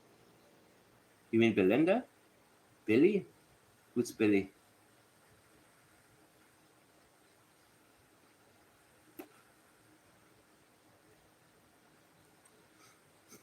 They were up too late.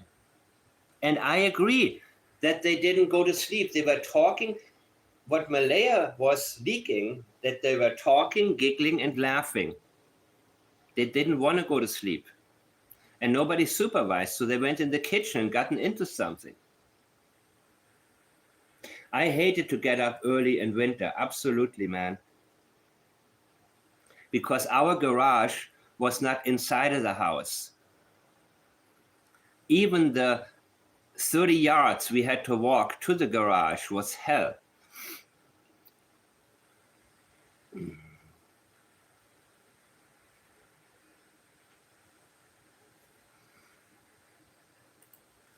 They're just extremely sweet kids. I appreciate the huge search effort going on right Yep, the water reference, ocean. now. But we've been pushing for She knows where he took the kids. I have no doubt. an Amber Alert, which hasn't been. I want an Amber Alert for my children. I want my babies home. This is unnecessary. My children are not shy to strangers and will go with anyone. They don't understand stranger danger. At this point, they may have been taken. May have been. Now, you would say somebody has them because they didn't walk into the woods. Issued not just that they could possibly be abducted, which it is a possibility that they could have been, but just an alert to let everyone know that they're not just that they could have been abducted. She's telling us they were not abducted, but they could have been. Very fast, right? Notice the speed of speech changing right here. lucky children They're really go-lucky children, not happy-go-lucky, go-lucky. They're so sweet. They talk to anyone. They'll talk your ear off. They're just looking to have as much fun as possible. Yeah.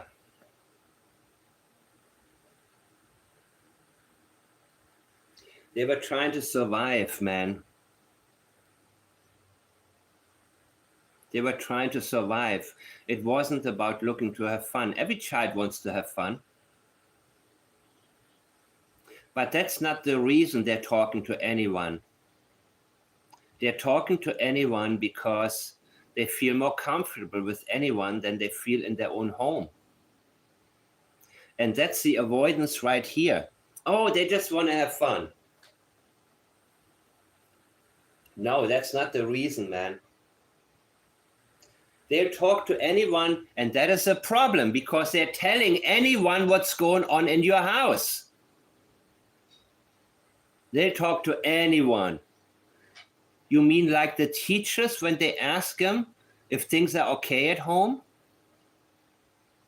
Listen to every single word that Daniel has been saying and everything that he had been leaking.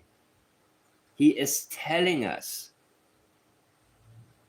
that there was a reason other than just having fun, that they're talking to anyone. Anyone that lent them an ear. Jack, why don't you want to go home?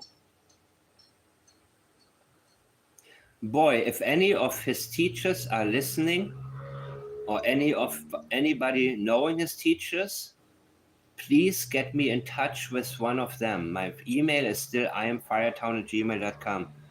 Please get me in touch with them. If any of the teachers wants to speak with me, I have a lot to say about a lot of things that I'm learning about the home life, the life with Cody, the life with, and I promise not to say anything.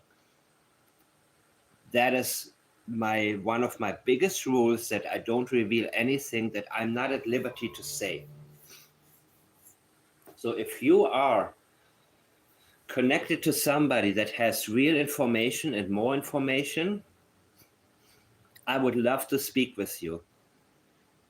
I will not record anything unless you give me permission. Well, let me take that back.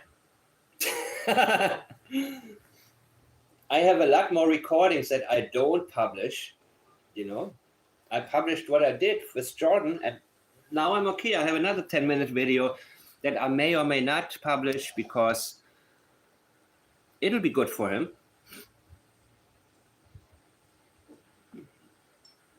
But when I say, when somebody asks me, are you recording?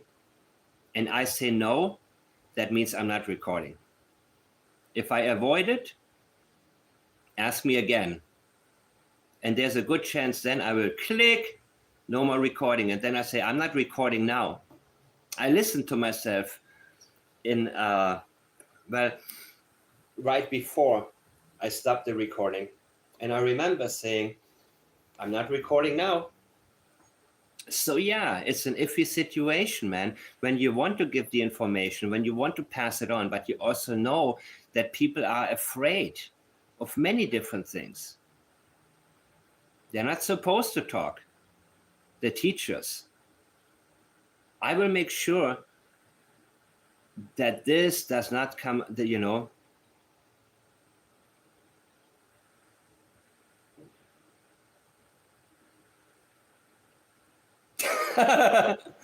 Am I recording? No, speak into the microphone of my jacket. Yeah. I would love, and if you tell me don't record, and I say, okay, I'm not going to, then I'm not going to. I would love to speak with you if you are a teacher or somebody working at the school, and you're probably not supposed to. They probably told you don't talk to anybody. So I would love to know more people. love to. Just for my own information, because it can lead me into a direction that I need to. Okay, I'll be right back. I need some more coffee. Give me a second.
Well, let's say it like this. I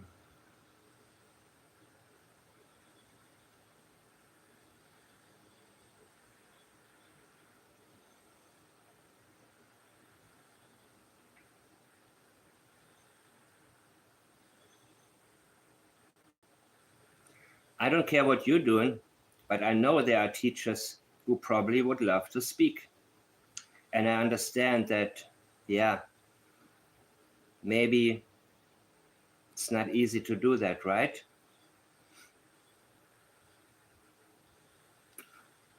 Let's go. They will speak to anyone in a store, everyone. Just because the teachers cannot talk doesn't mean we have to lose focus on the focus. We have to still understand who has answers and who doesn't give us the answers. So there are times when I'm going to express what I would like to do, and it doesn't matter if it's realistic or not. So everybody has their own ability to either pay attention to whatever may or may not be useful, or focus on the things that he would like to do. So you cannot say, somebody has to do something, but then say, well, who can? Nobody can. We have to talk about the people who have the answers. It doesn't matter if they speak or don't speak. So I'm going to say it again. I would love to speak to anybody who really has information. And nobody will ever know we spoke. I have no idea why. Okay, here we go. And again, he's trying too hard to convince us of a possible scenario, of the impossible scenario. He's not committing to a belief that they were abducted. So he is going into the long fabrication. If people use too many words to explain something very simple, there is a reason. They don't commit linguistically to the belief that they have been taken. So what he wants you to do is stretch your imagination. If they wondered, and by the way, this is a very good terminology that he introduced himself, stretching your imagination. That's what Darren has been doing. Stretching your imagination. That's what he wants you to do. No matter how nonsensical, just stretch your imagination and get lost in this world of fabrications. Look in the wrong direction. If they wandered to the road, no, they didn't. They would get in any car as long as you offered them food or water or even candy, really food. So he's telling us they have not had enough food many times. Again, he is telling us they were not well taken care of. Or even candy. Even candy, anything like that, or even to see mom and dad, they would immediately, okay. Well, you still haven't told us that you believe that these kids were taken. You and Malaya cannot linguistically commit to that at all.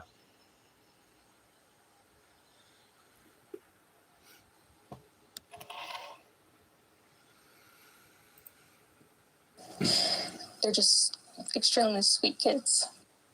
I appreciate the huge search effort going on right now, but we've been pushing for an Amber Alert, which hasn't been issued. I want an Amber Alert for my children. Why? Let's see if she tells us why. You see, what is missing here? If somebody tells you, I want an Amber Alert for my children, the next question would be, why do you want that? You would have to say, I think they were abducted. You would be very direct. You say, I want an Amber Alert for my children. If you really want it for the right reason, you will say, I think they were abducted. I think somebody has them. I think that somebody may spot them.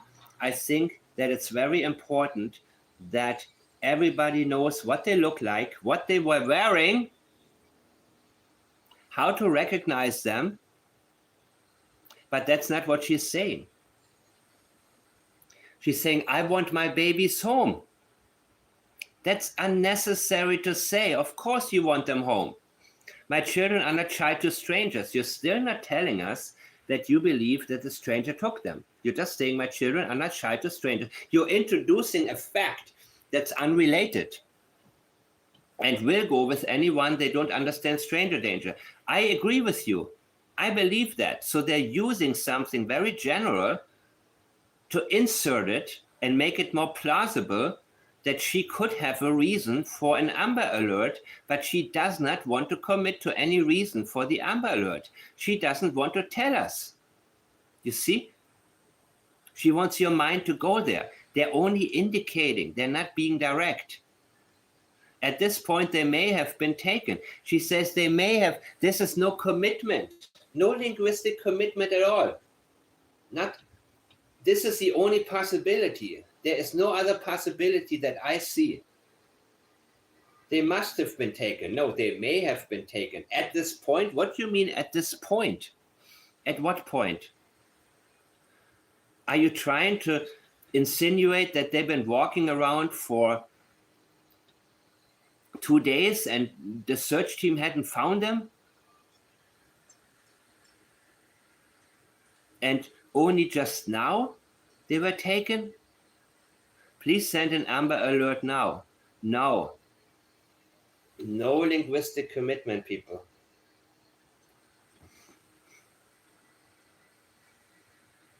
Yeah, I appreciate, but exactly. Did she really just say that? There's so much, people. There's so much.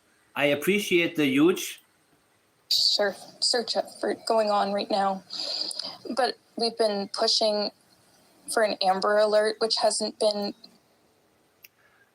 We've been pushing Again, there's avoidance. She doesn't say, we want an Amber Alert, we need an Amber Alert. She doesn't want to go into these details. She doesn't want to be put in the position where she has to specify what she actually thinks, because she knows what happened to the kids. And that the Amber Alert will just be cosmetic to make it look like there was an abduction when in reality there wasn't. And she knows it.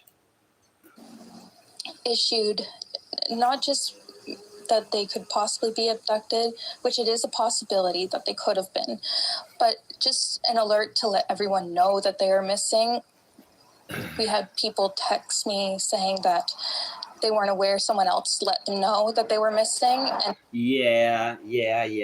Again, she's giving us more reasons for an Amber Alert without telling us the real reason why an Amber Alert would be issued, which is you see no other possibility other than that the kids have been abducted. And you cannot commit to that because you know they were not abducted. So you're dancing, or how you say, you're dancing around the bush, beating around the bush. And yes, there is this Mandela effect going on where everybody said, I thought she's wearing a sweater. Now it's a t-shirt. it would just be nice if everyone could be alerted. We thought maybe that we found tracks, but Everyone could be, okay. it's still We thought that we found tracks, maybe for... uncertain. It's been raining and they're probably soaking wet, but with the sun today, I'm hopeful that they are feeling warm. With the sun today, I'm hopeful that they are feeling warm. It happened at night, people. It happened at night. It happened at night.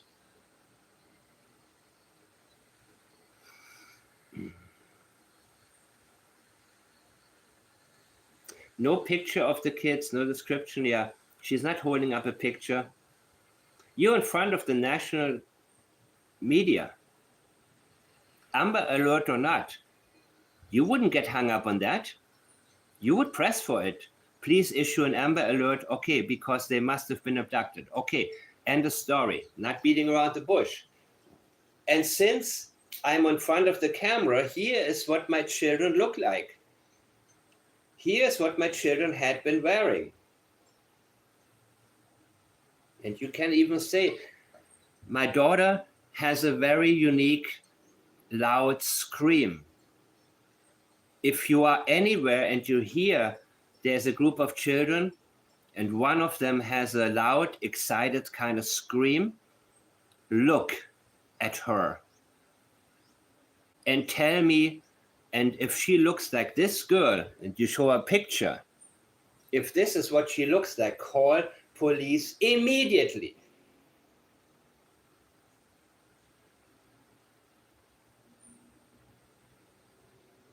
Amber Alert or not, you will use this opportunity right now, and make the best out of it. None of this, nothing, because she knows there is no use in it.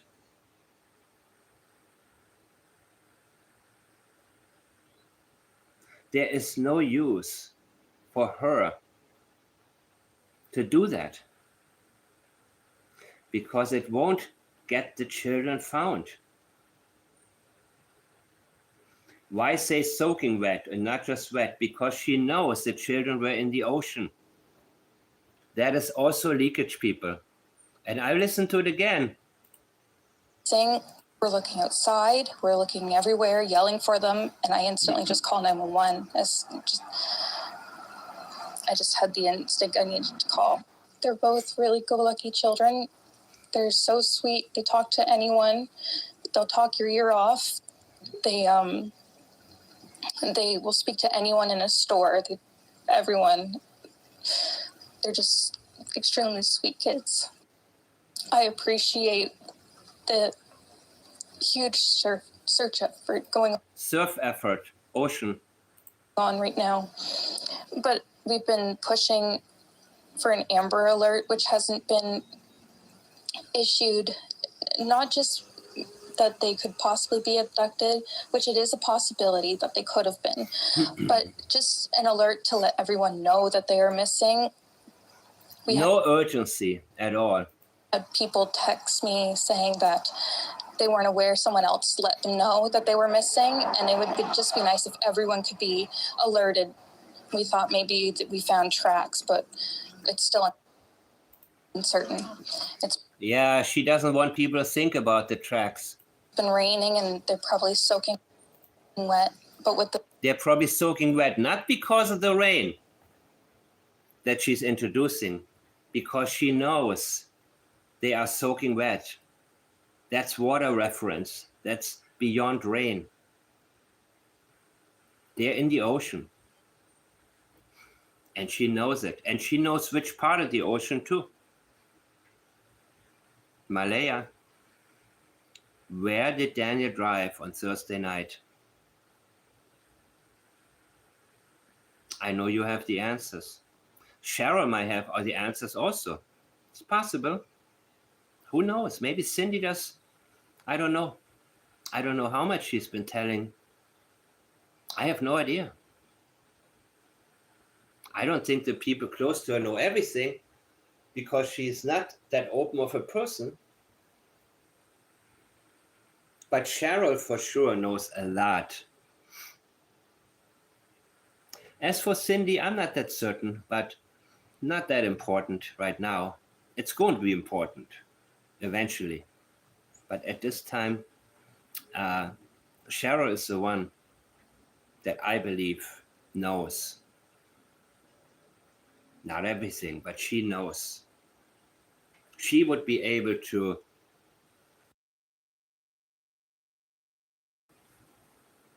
tell us a lot.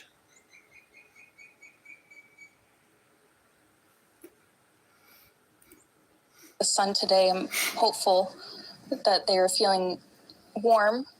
We're all filled with pain and sorrow because we just want them found. Yeah, you don't feel pain and sorrow because you just want somebody found. And just is also minimizing it. We are all filled. She doesn't say, I am filled with pain and sorrow.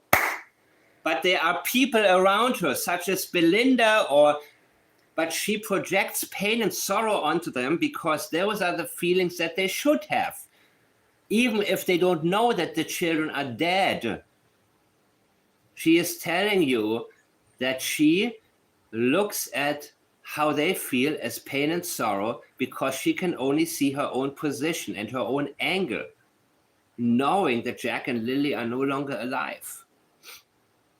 So she doesn't recognize the anxiousness to find them, but she focuses on the sadness that she can connect to at this moment because this is something final. They are just gone.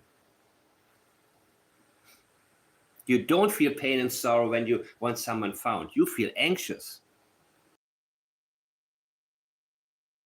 You feel restless. We want them home. Everyone loves them. Everyone loves them. Do you love them, Malaya? Malaya, do you love them? Can you say, I love them? No, you can't. You're talking about everyone.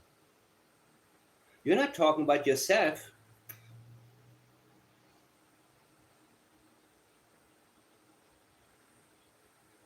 You see? Katie Proudfoot was the same way. We love you.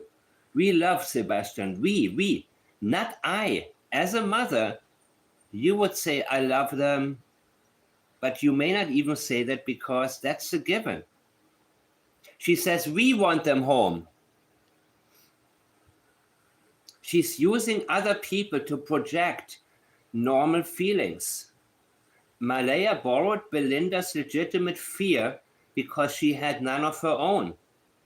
That's exactly right.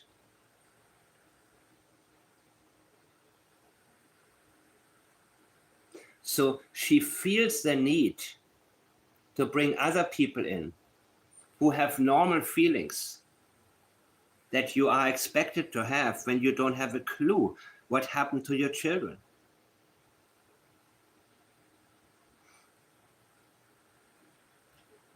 See the difference, people?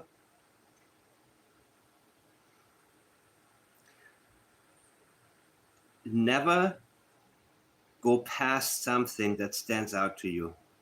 Ever. Ever. Never normalize in your mind what isn't normal. Ever. Ever. Why would they be soaking wet if she thinks they may be abducted? Helen, thank you. Thank you so much, Helen. That's exactly it.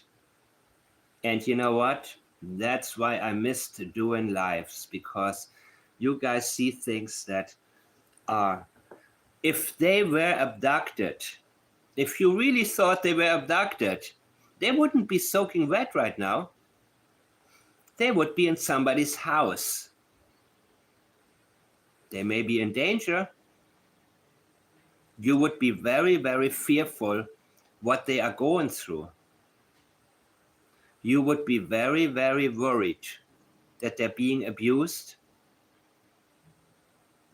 in whatever way you could imagine. And the not knowing that part would be extremely hard on you. But you would not think that your children are soaking wet. If you don't think they're in the woods or in the ocean, why would they be soaking wet?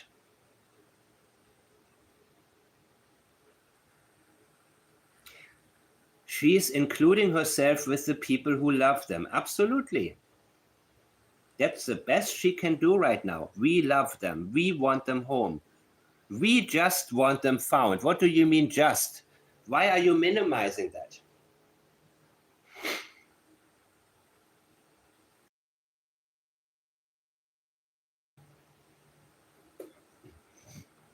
Absolutely. They hate being cold and wet. Absolutely.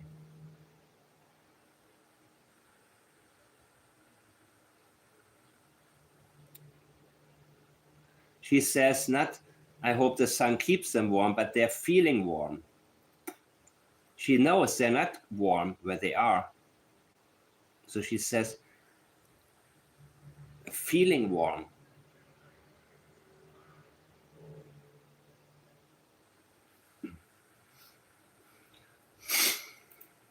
Definitely verbal, and they do have possible autism, but it's not extreme autism. It's Look again.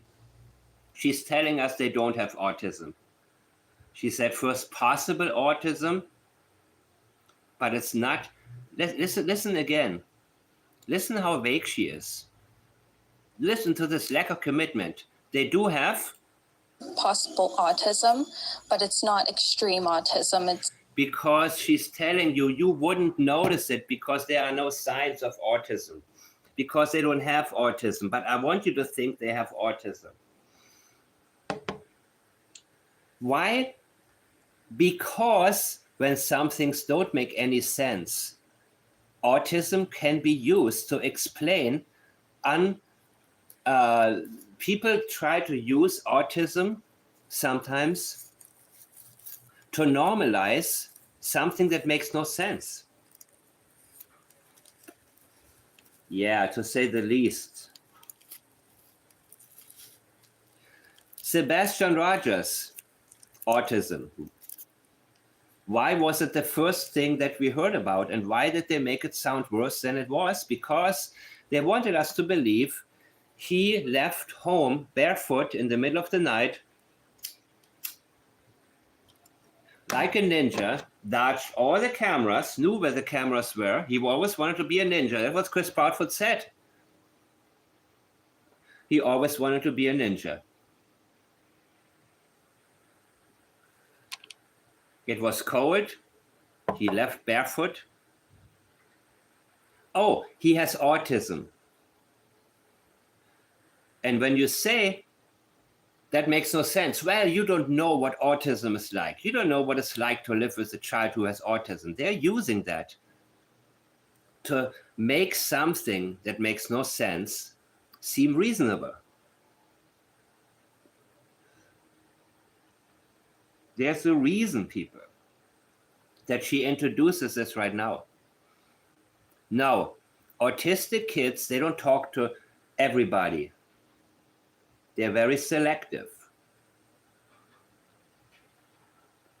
in terms of who they trust, who they connect with.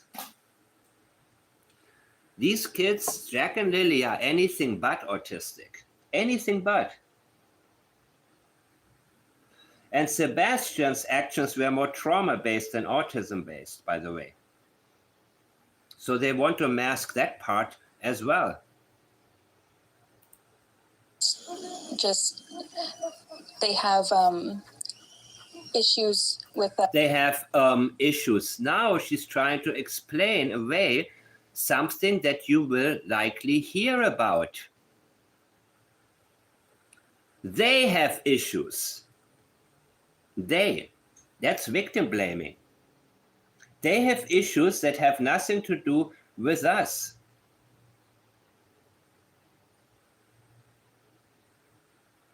Removing responsibility for the CPS issues. Those are their issues. Jack and Lilly have issues. We didn't do a damn thing. School, and they don't catch up with the other kids. Yeah, why? Okay, here's Daniel at the birthday party. I just want to remain hopeful. I just want to remain hopeful. Again, hope. She has no reason for hope, and she's telling us that there's no reason.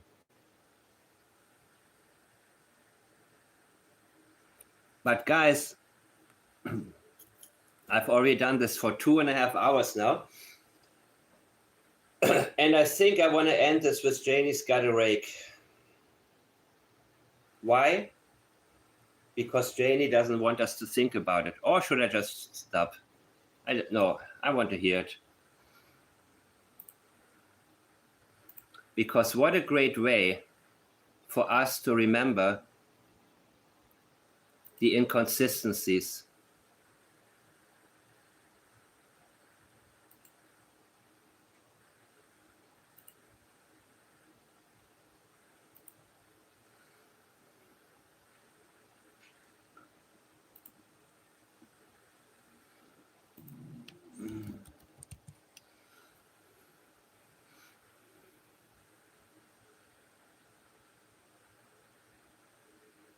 Oh, I uploaded it on my channel anyways. I forgot all about it.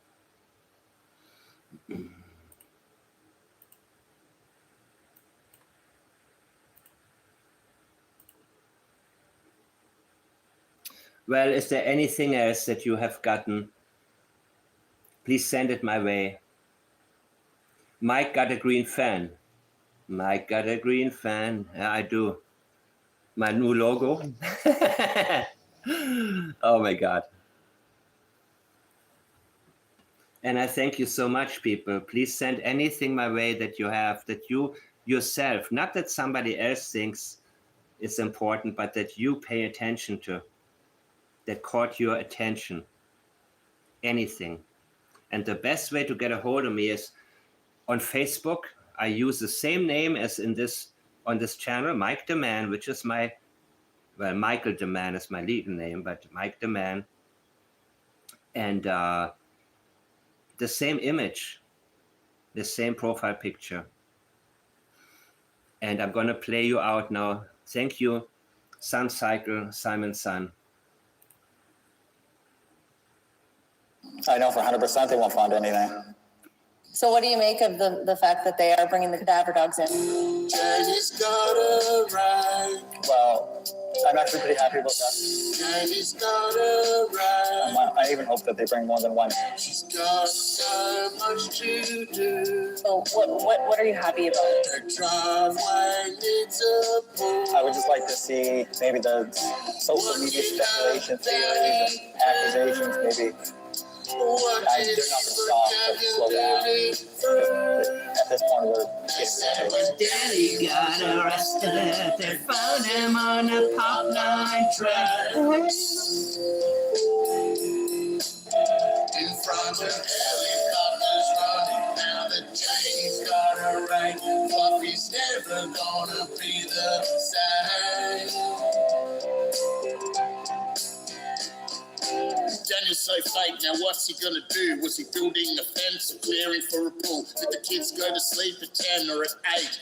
Little Danny boy can't escape his fate. Danny's more concerned about what you're thinking. The kids are an afterthought, let that sink in. Trolling the net pops up like a whack-a-mole. You wanna buy a story with a giant hole? Apparently Thursday had no detail. Here comes Mike on a mission to derail. All of the BS Danny is speaking. International sea of guilt is leaking. Thinks he's so smart, but he never took the course. Forensic linguistics will knock him off his horse. Shout out to Ted for the 4K drone shot. Now it's clear that his house is in earshot. Mystery car running tips through the night. Observed by Wong, he could even see the headline. Victim blaming is degrading the children. He's more concerned about the world's perception. Girl after girl, he receives rejection. At least he's got his mum when he needs some affection. Jenny's got a right. So are you thinking that the dogs will go in there and won't find anything? Jenny's got a right. I know for 100% they won't find anything. She's got so much to do. I didn't do anything. The driveway needs a pool. No, Malaya didn't do anything. I know my mother didn't. What did her daddy do? There were 3 people on the property. What did he put Jack and Lilly through? I mean, after the polygraph exam, They said have known when right there. Daddy We was didn't kill any of the arrested, kids. they found him on the Popeye trail. We didn't kill any of the kids. We didn't kill any of the kids. In front of helicopters running, now the Janie's got a right.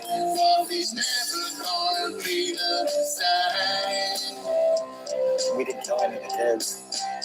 Danny's on the roll, now he can't stop speaking, plugging up the holes that his ship is sinking. Thursday was just an ordinary day. I just spent 20 minutes trying to explain that nothing didn't happen and there are no details. Stupid dog handlers, they ain't gonna sniff trail. 100% they will not find nothing. That's a double negative, you dumb butt muffin. I was awake and asleep at the exact same time. Hang on, is Malaya's story lining up with mine? No cars were towed, but it's not at the impound. It wasn't in my name and the car makes no sound. This is a case of abuse and negligence. Jack and Lilly are the victims of its consequence. Victim blaming is the mode of the family. You never hear anyone take responsibility. There were 3 adults on the block that night. People don't just vanish. Get that right? Like JonBenet Ramsey, this should be an indictment. And Janie is to blame for your incitement. You put up a wrench, but what the hell for? Like a beggar turn a handle, but not slide a door. Your incessant rambling is a gift to detectives. So many contradictions, your tale is defective.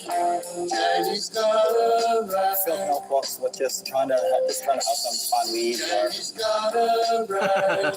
give them any kind of small detail answers, as many questions as we can.